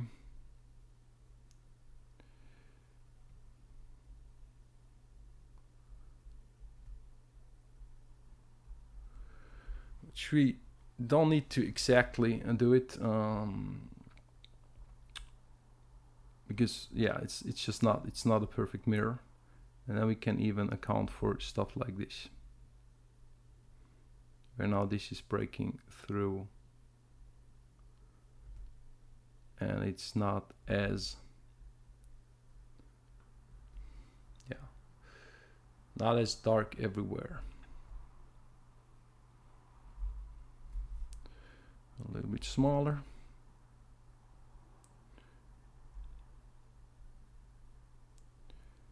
If this is too tedious for you, you can use a lasso tool or you can use other stuff. Bigger brushes that have maybe ripple baked into them. But just be aware that you will not be as natural if you let a brush do all the work. It will just sometimes look weird. So maybe I have certain stuff that I leave it to the brush to appear, but not as much as people think. People think, yeah, you take a texture water brush, you take a texture stone brush, and then the stone will come out and it will be perfect. And that's just not the case, because it will miss the scale, it will miss perspective, it will miss all of these things, and it will just look fake most of the time. So just be aware that that's really not most of the time not turning out to be great.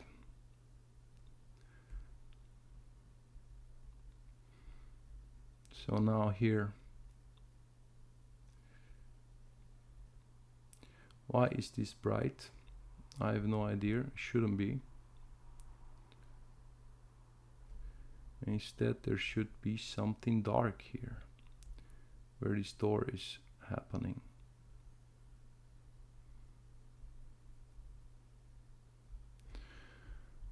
Right, a little bit darkness from the door. More tree. And yeah, some parts we can leave them brighter. So now here we might have overdone this in the beginning. So let's see. Of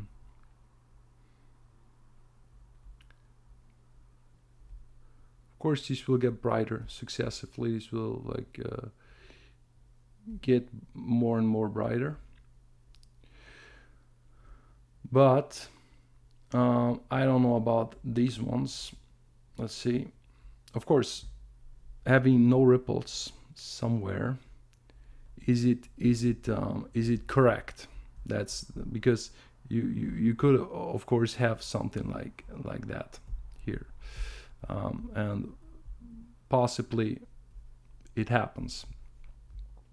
So that is more of a stylistic thing. I will still not do this too much because, yeah, I just want to stylize the water surface to a way where you feel like it's really breaking up all the reflections. All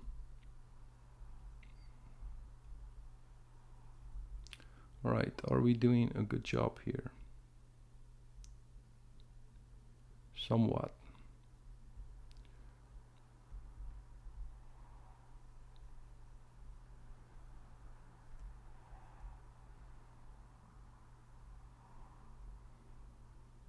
Okay. Let's zoom out a second. Why am I keen on getting this right?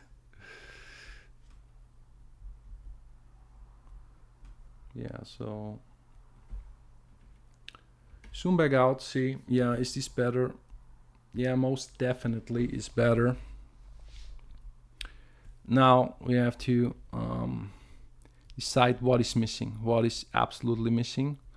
That is, I think, some of this stuff, but I already said, oh, okay, this is coming bending a little bit.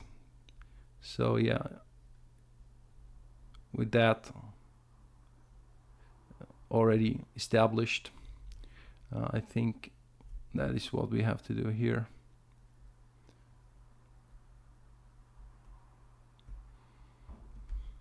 Actually, this was better dull.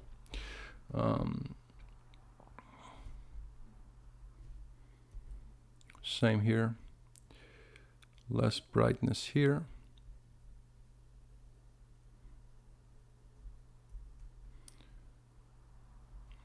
And that is just that structure, which will only have like very little going on in terms of that. So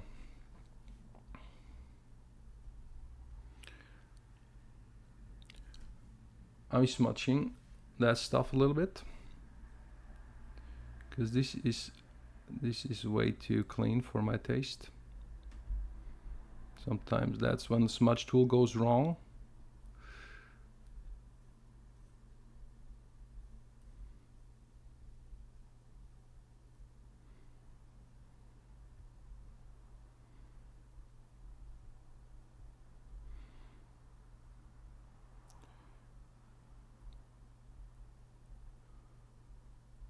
Now, of course, I can only smudge where I did something on this layer, which we cannot forget.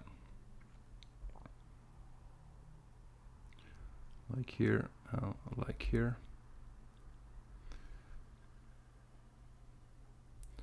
That's a good idea probably to do it over here.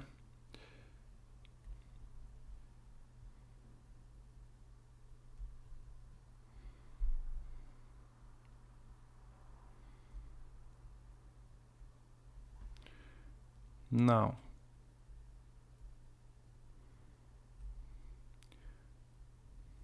at one point,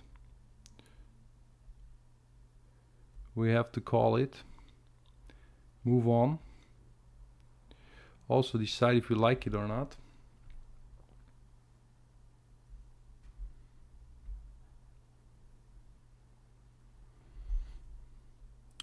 And then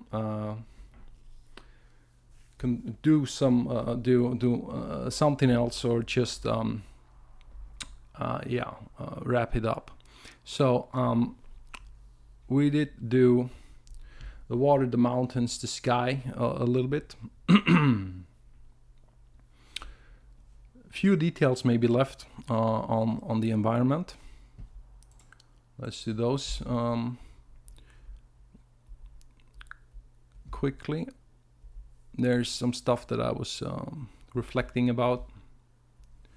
Zoom in there for one last pass of stuff.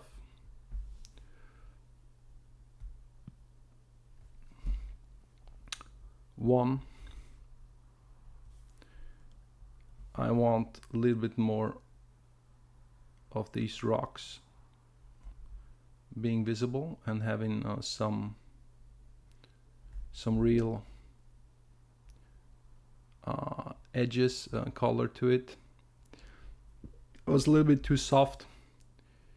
I was working very soft when I did the colorization, but yeah, you can have a little bit of more contrast here, I feel. And then the same way, can take some of that away over here. No need to be perfect there.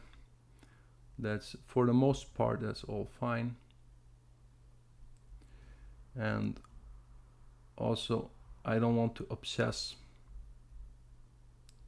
over details. You can easily spend 30 hours on a image like that, very easily. And of course, I only do the minimum now while talking, so that you see how it takes effect.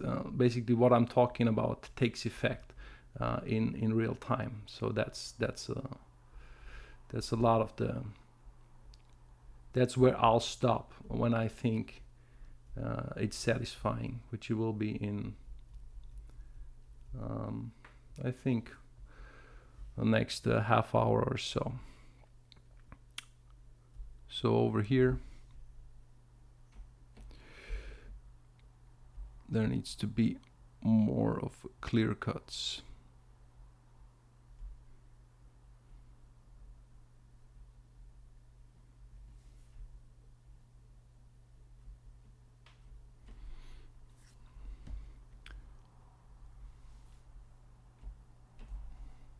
All right, this needs to be more connected.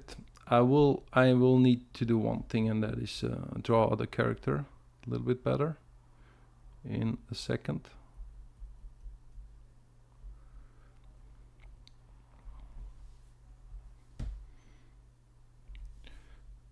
There is an edge there, and you should see it. More illumination.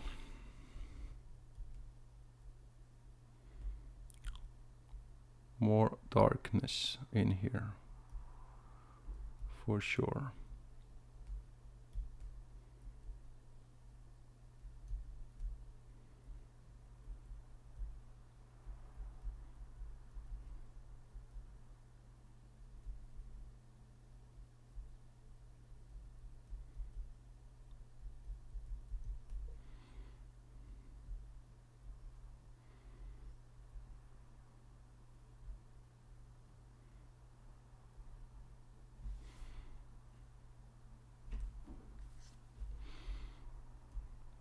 So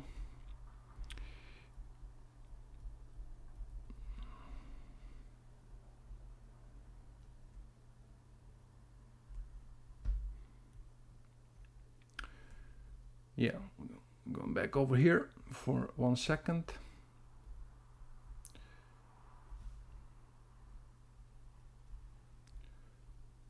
So if that part is a little bit tedious for you to watch, don't forget that you can speed up the video.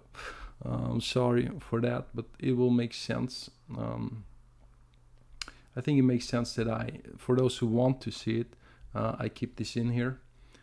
Because as I said it kind of from the beginning, this is kind of the premise, that you can see pretty much everything I'm doing.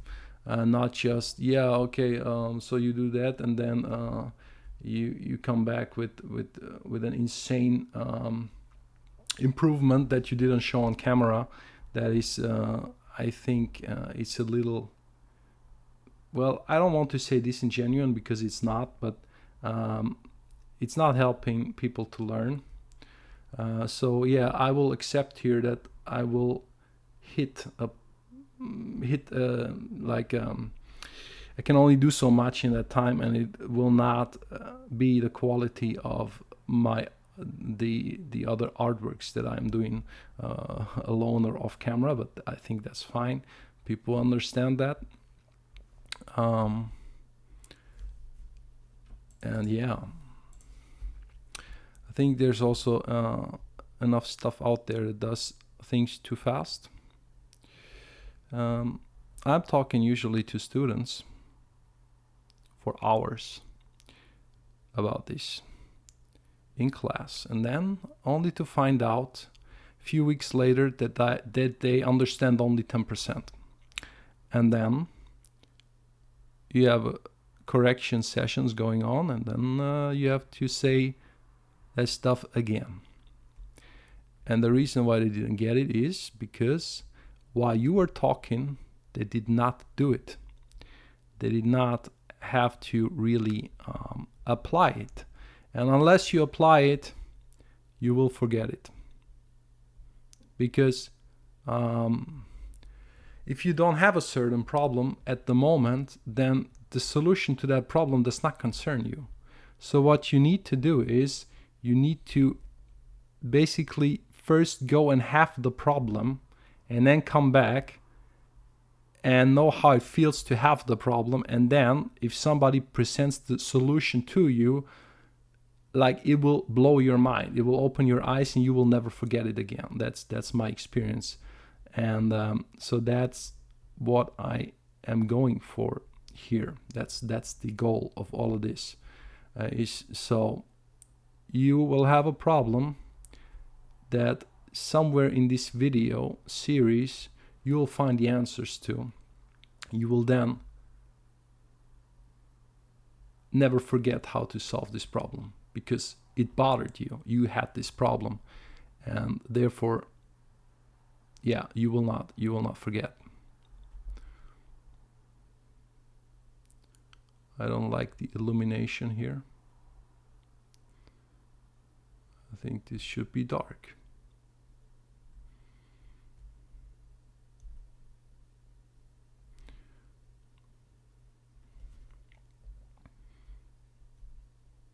And this should be illuminated.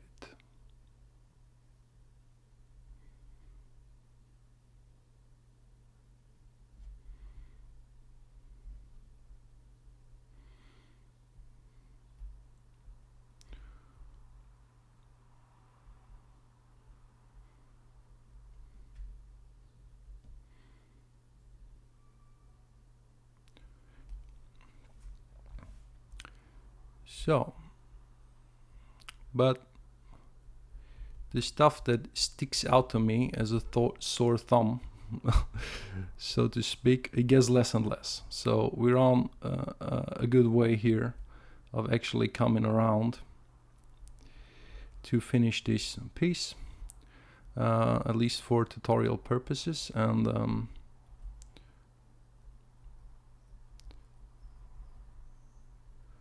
then hopefully you'll be able to improve your stuff.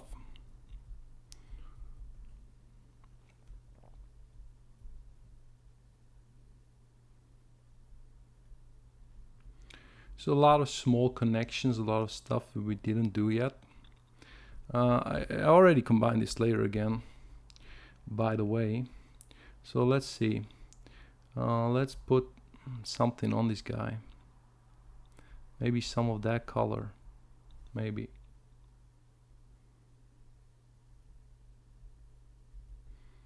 All right, let's for once.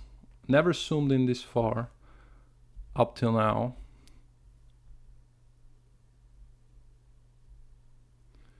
Because you'll find that very easily we're overdoing stuff.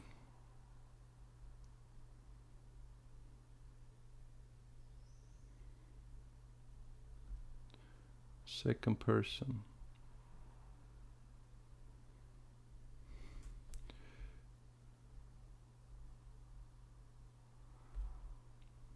And then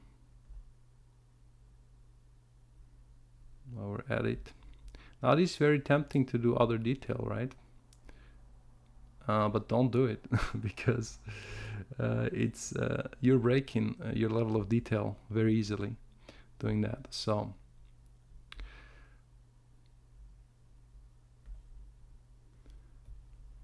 let's see, maybe this guy, something bright on. I don't like this.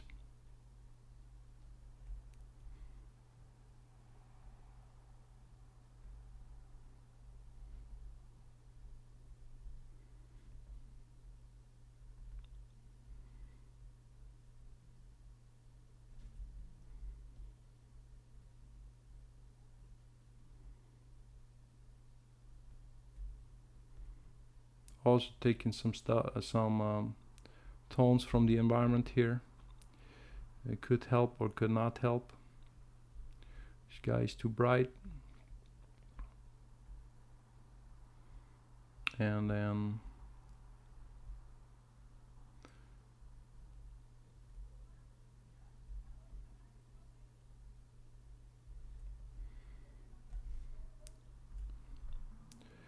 guys, problem with the people is that they demand a certain level of detail to be believable. You cannot just not give it to them. So that would be a little bit problematic then. So even on here, you can now do, yeah, bring that just a little bit up. Create a little highlight once or twice, but I think, yeah, that's pretty much, yeah, that works. Have people, we can't see what they do anyways, it's much too small, the scale. Yeah, so lock this quickly. We have some dark here, and then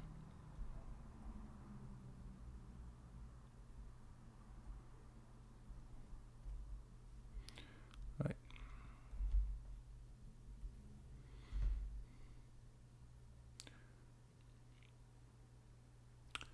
Okay.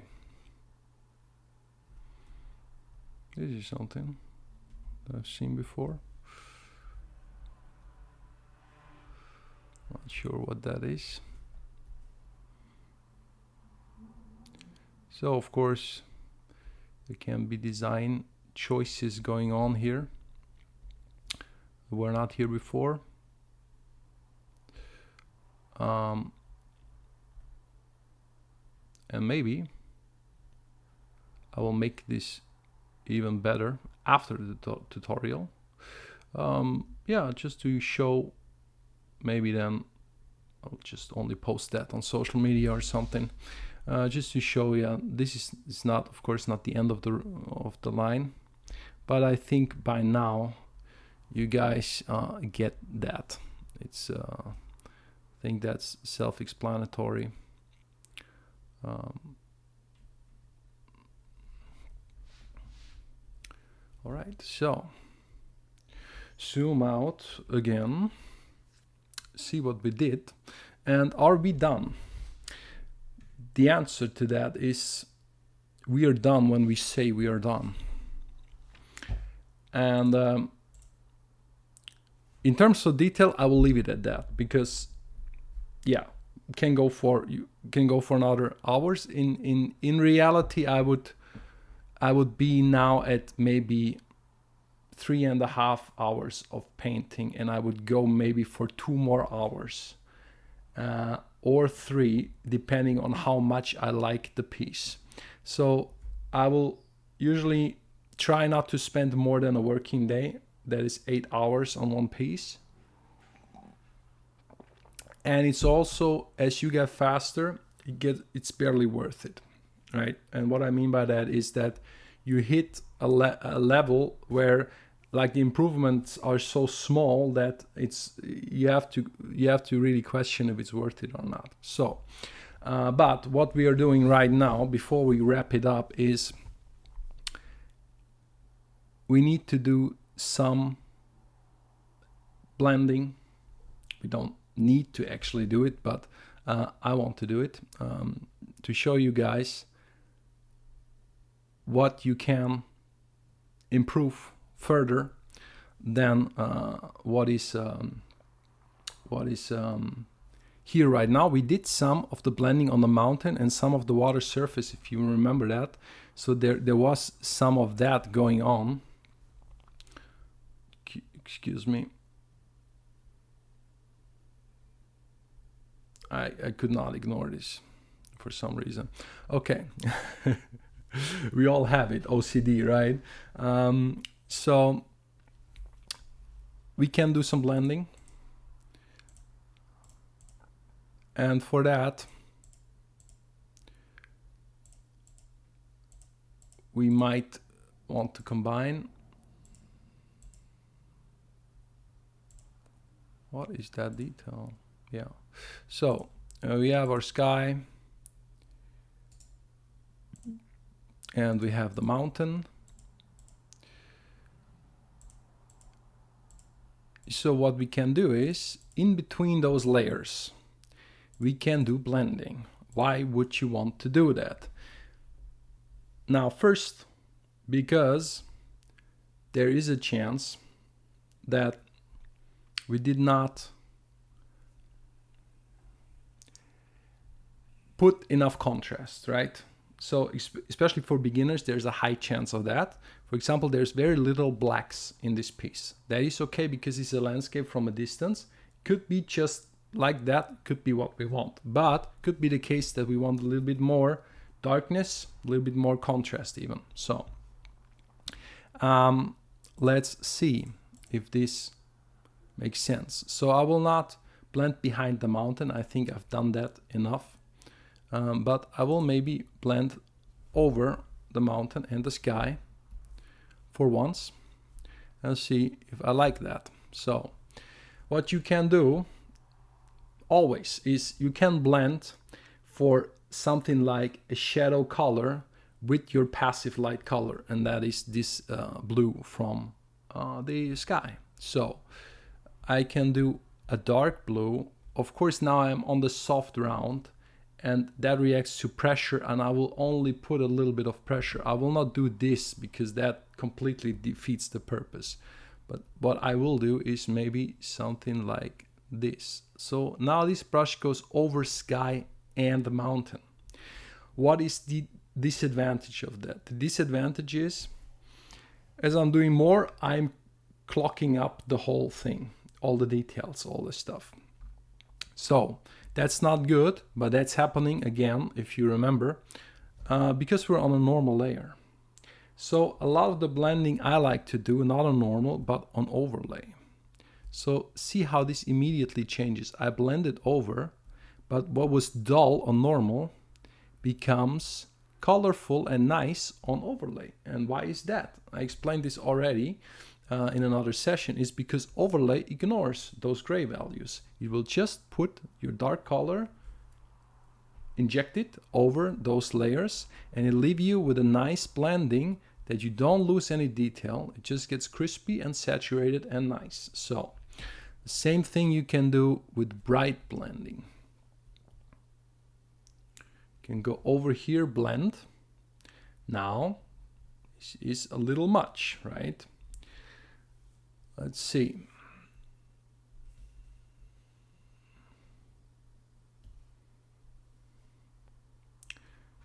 Now I will just do this a little bit exaggerated, and then later we will decide if you like it or not. Because what you can also do is, of course, erase it again. Right? Erase it again.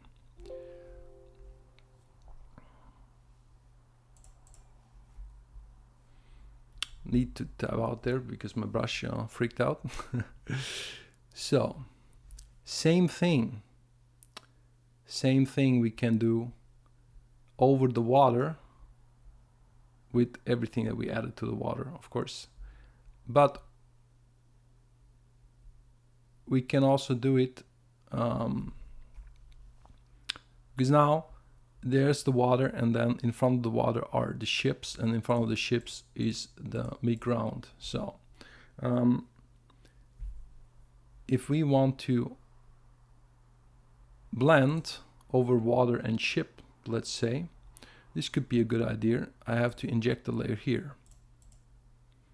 Actually, even before the artificial light of the ships, right? So go to overlay again and see what happens. Now, let's for a change try a crazy color, try some yellow.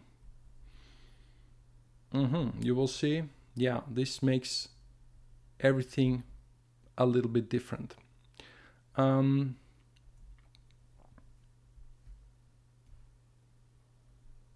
Right?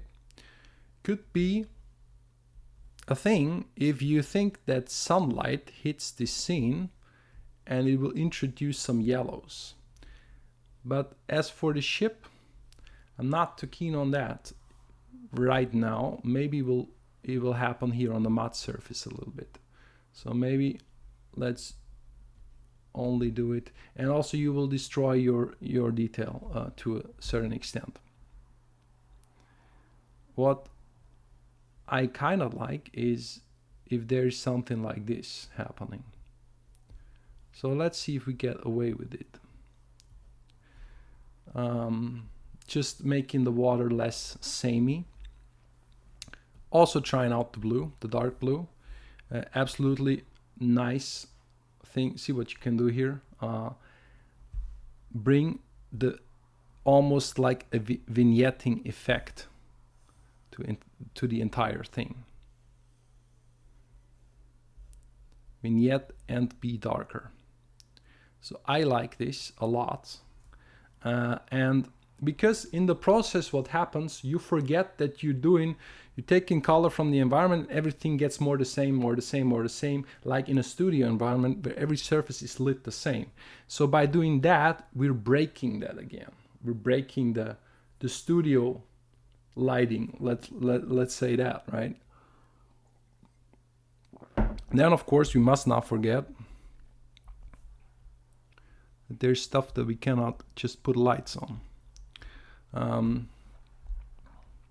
Also, if we realize that we forgot to do something, we can just switch it off and go back and do whatever we wanted to do. In my case now, this is a very small thing, very tiny thing, but remember we did a little bit of reflections and we stopped. So now, of course, there's people here. And these people, they need to be in the water. Just a little bit.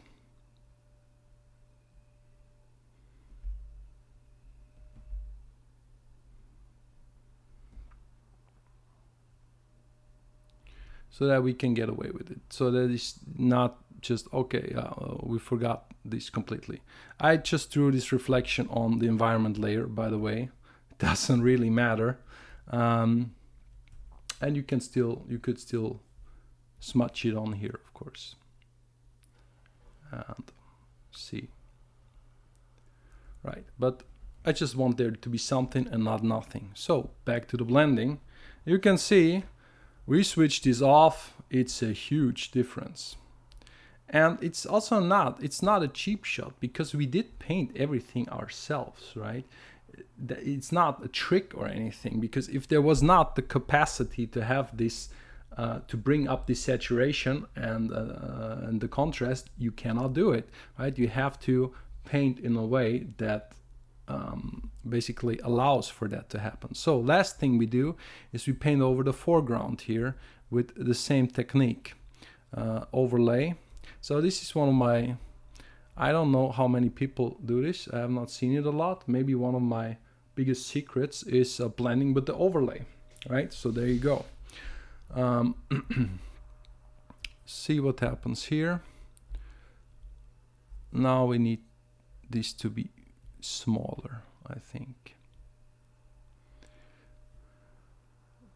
Over here, this could be really good because we're coming out of the shadow. Shadow here, and then I just erase. I'm on the soft, just erase those. I want those highlights, some of them, right? But I want it to get dark in there sometimes. And then can make this a clipping mask. Change the stuff slightly. But you don't have to, because now that blending is so subtle that it goes into the environment, like into the other layers. It's fine. So watch what happens if I kill the clipping mask. It's a very little difference, I would say. But I will, no matter, keep it, because I'm going to bright blend over here. And when I'm doing that, I know that it will blend out of the layer, and then it will look overglown maybe. So do the clipping mask. Now let's have maybe now the orangey glow going on. A little bit of that. You already had it over here pretty well, so that's okay. Blend, and if you don't want it in there, you erase it out. Soft erase, soft counter erase. Get more light or less light. Maybe you can even do this with a reddish tone up here, back there. But then again, don't now just go and blend everything, because remember, we already decided what is bright and what is not. This is just put a little emphasis on stuff. It's not to just make it, oh yeah, it's we just make it work now where it didn't work before. No, that's not it. We're just doing more of what is looking nice, and maybe some you can call it ambient occlusion, right? In the corners, make it darker, stuff like that. Back to here. And then sometimes you want to see through the dark stuff also. So don't just don't question everything, right? So we're past this point already. And I can still blend here. No, I can't, because this is a clipping mask. We'd have to go back to the ship. Let's see, what if I do this? Very bold decision. Well, that's too bold.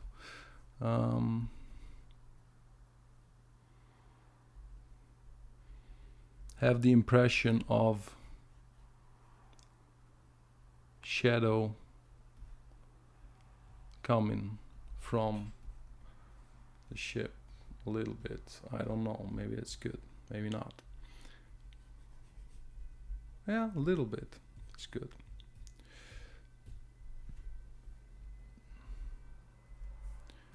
And lastly, of course, with enough in this front layer, you can make one in front that you blend over everything. So that could look like this. You just blend, now this is in front of everything, right? You can just do a crazy highlight somewhere, like so, that you really makes it more painterly. Do that on the cloud maybe. Yeah, these are just examples of what you can do. But of course, like, this is not possible. You cannot see what happens. It bleeds out of everything. That's not good. Don't do that. Stick to what really works and don't overdo it. That would be my biggest thing. Don't overdo it. So yeah, maybe a little blue in here.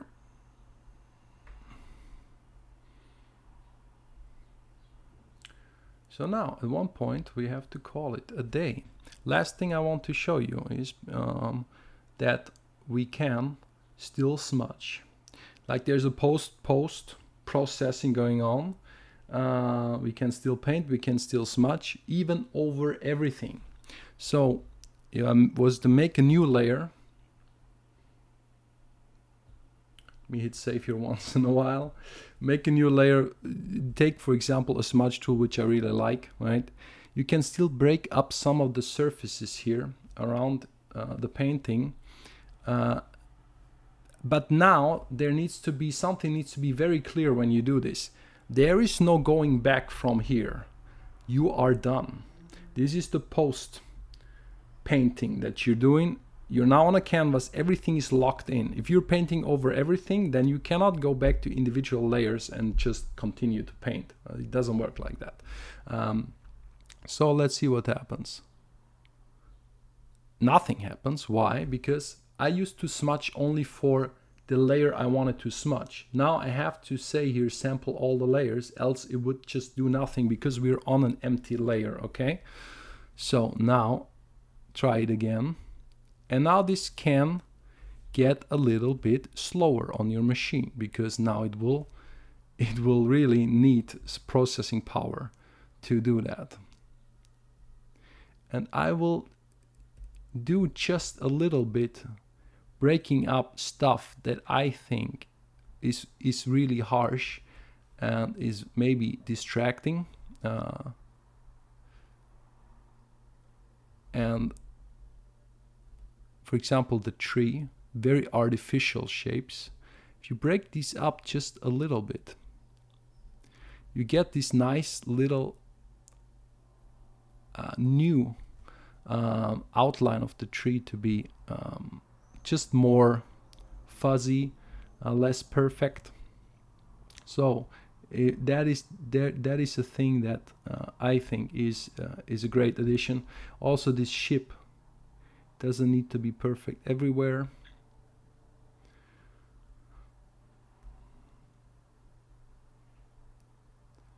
It's little things where the ship maybe, is not so sharp everywhere. Even, of course, we can go back inside of the shape of the ship, but then the question is, does it make it that better at all or not? So I have to be careful with that. Some of the clouds, I definitely want to break them up a little bit. But also keep some of the hardness. Because remember, we worked hard for these hard edges. We don't want to destroy all of them because they're there for a reason. It's just that maybe overall, if everything is too much, it will be a little bit more artificial than we wish for. So here it's great because you can just break the shape of this mountain and suggest that there's more detail than there actually is. Correct little mistakes.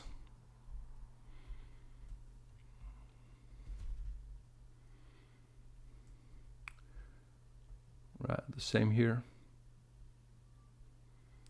Very harsh shape. Over here we're, pretty fine. This is not the main attraction anyways, so here can even blur this a little bit. You have to be careful with that. Blending, smudging. You cannot expect that something gets good that is not good. That will not happen. And if you overdo it, you will get a weird Photoshoppy, bendy look to stuff. So now the advantage of this is I'm very intuitive because I can blend everything. I don't have to think about the layer order no more. I can just go in there, do it, and immediately see what happens. Right? So there is an advantage to that, but you can only do this in the end.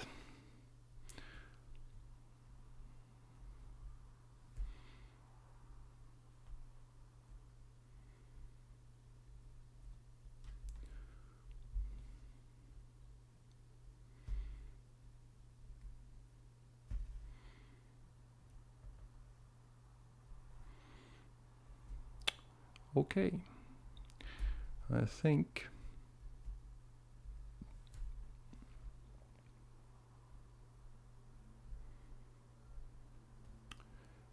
getting close here. All right, now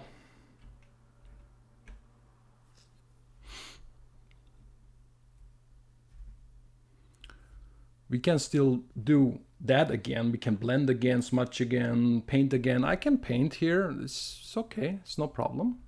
I can say, okay, that was, I can even do a lasso and then say, okay, that thing maybe is a little bit much. And then paint over this and say, I'm taking this out a little bit, right? So like that.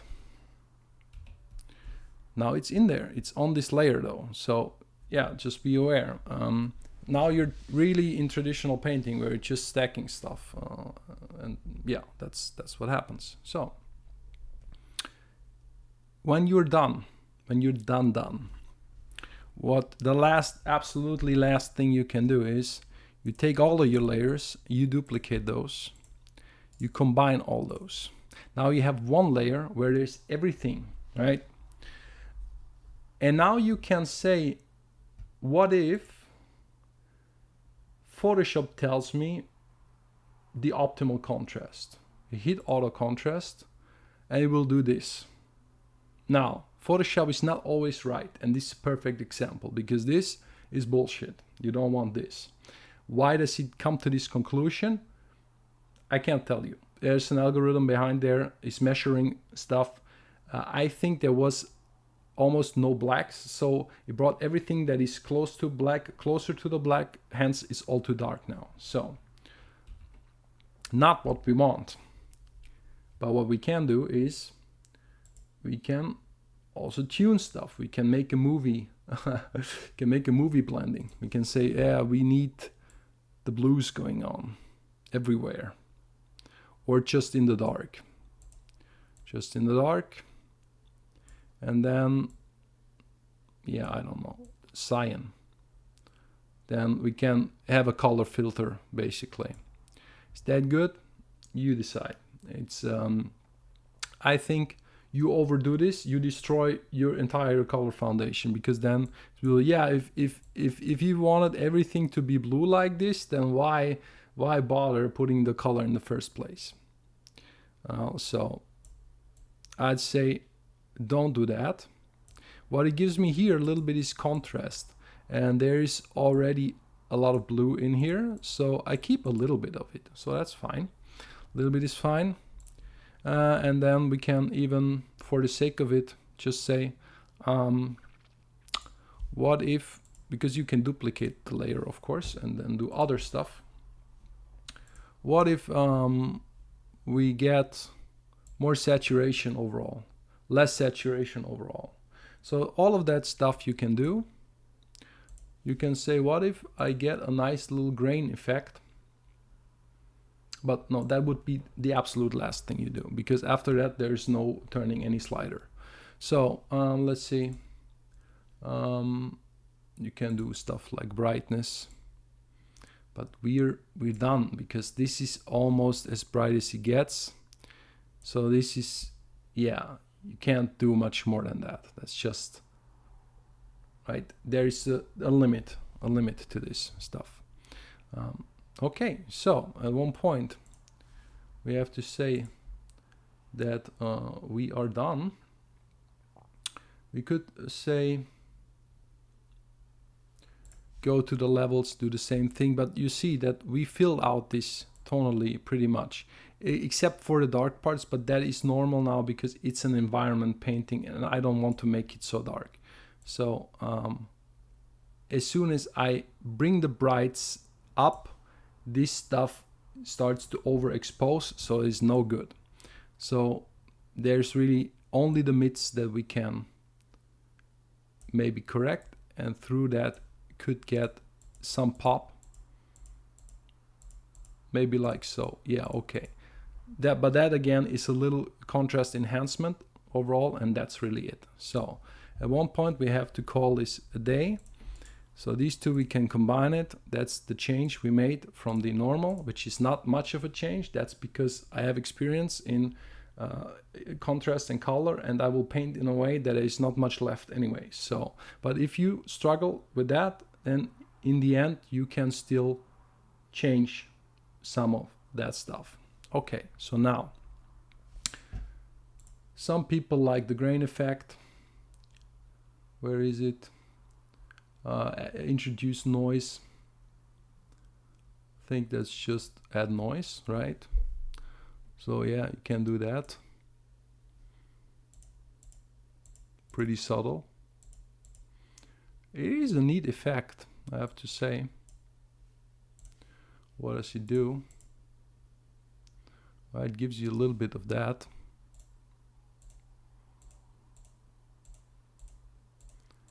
And it improves sometimes the perception of those gradients that will sometimes break up. So leaving that in here just for the sake of it. So put my pen aside. We are done. Don't forget to sign your artwork. I'll do this in a second.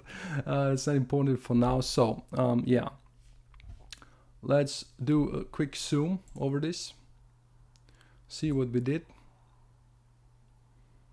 How the entirety of the thing looks. I will put it up on screen in a second to cover the whole screen so that you can see it, really see it. And if you really want to see it, go over to ArtStation. I'll be uploading that. You can download it in the original. No, maybe not the original, but a high resolution, I promise.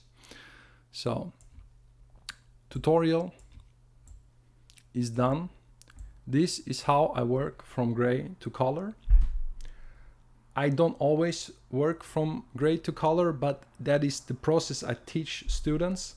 That is, I think, one of the best processes to teach people who are starting with this, who are maybe good at drawing, good at rendering in grayscale, but are not good at color.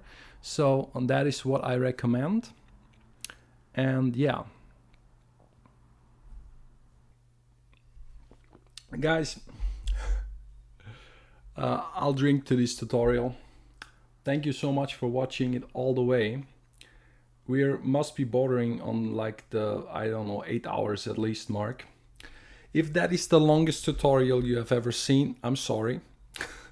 But also I might show why it has some right to exist in the space where people mostly do very short tutorials, skip over stuff, and don't really show you everything. So let me have a sip here.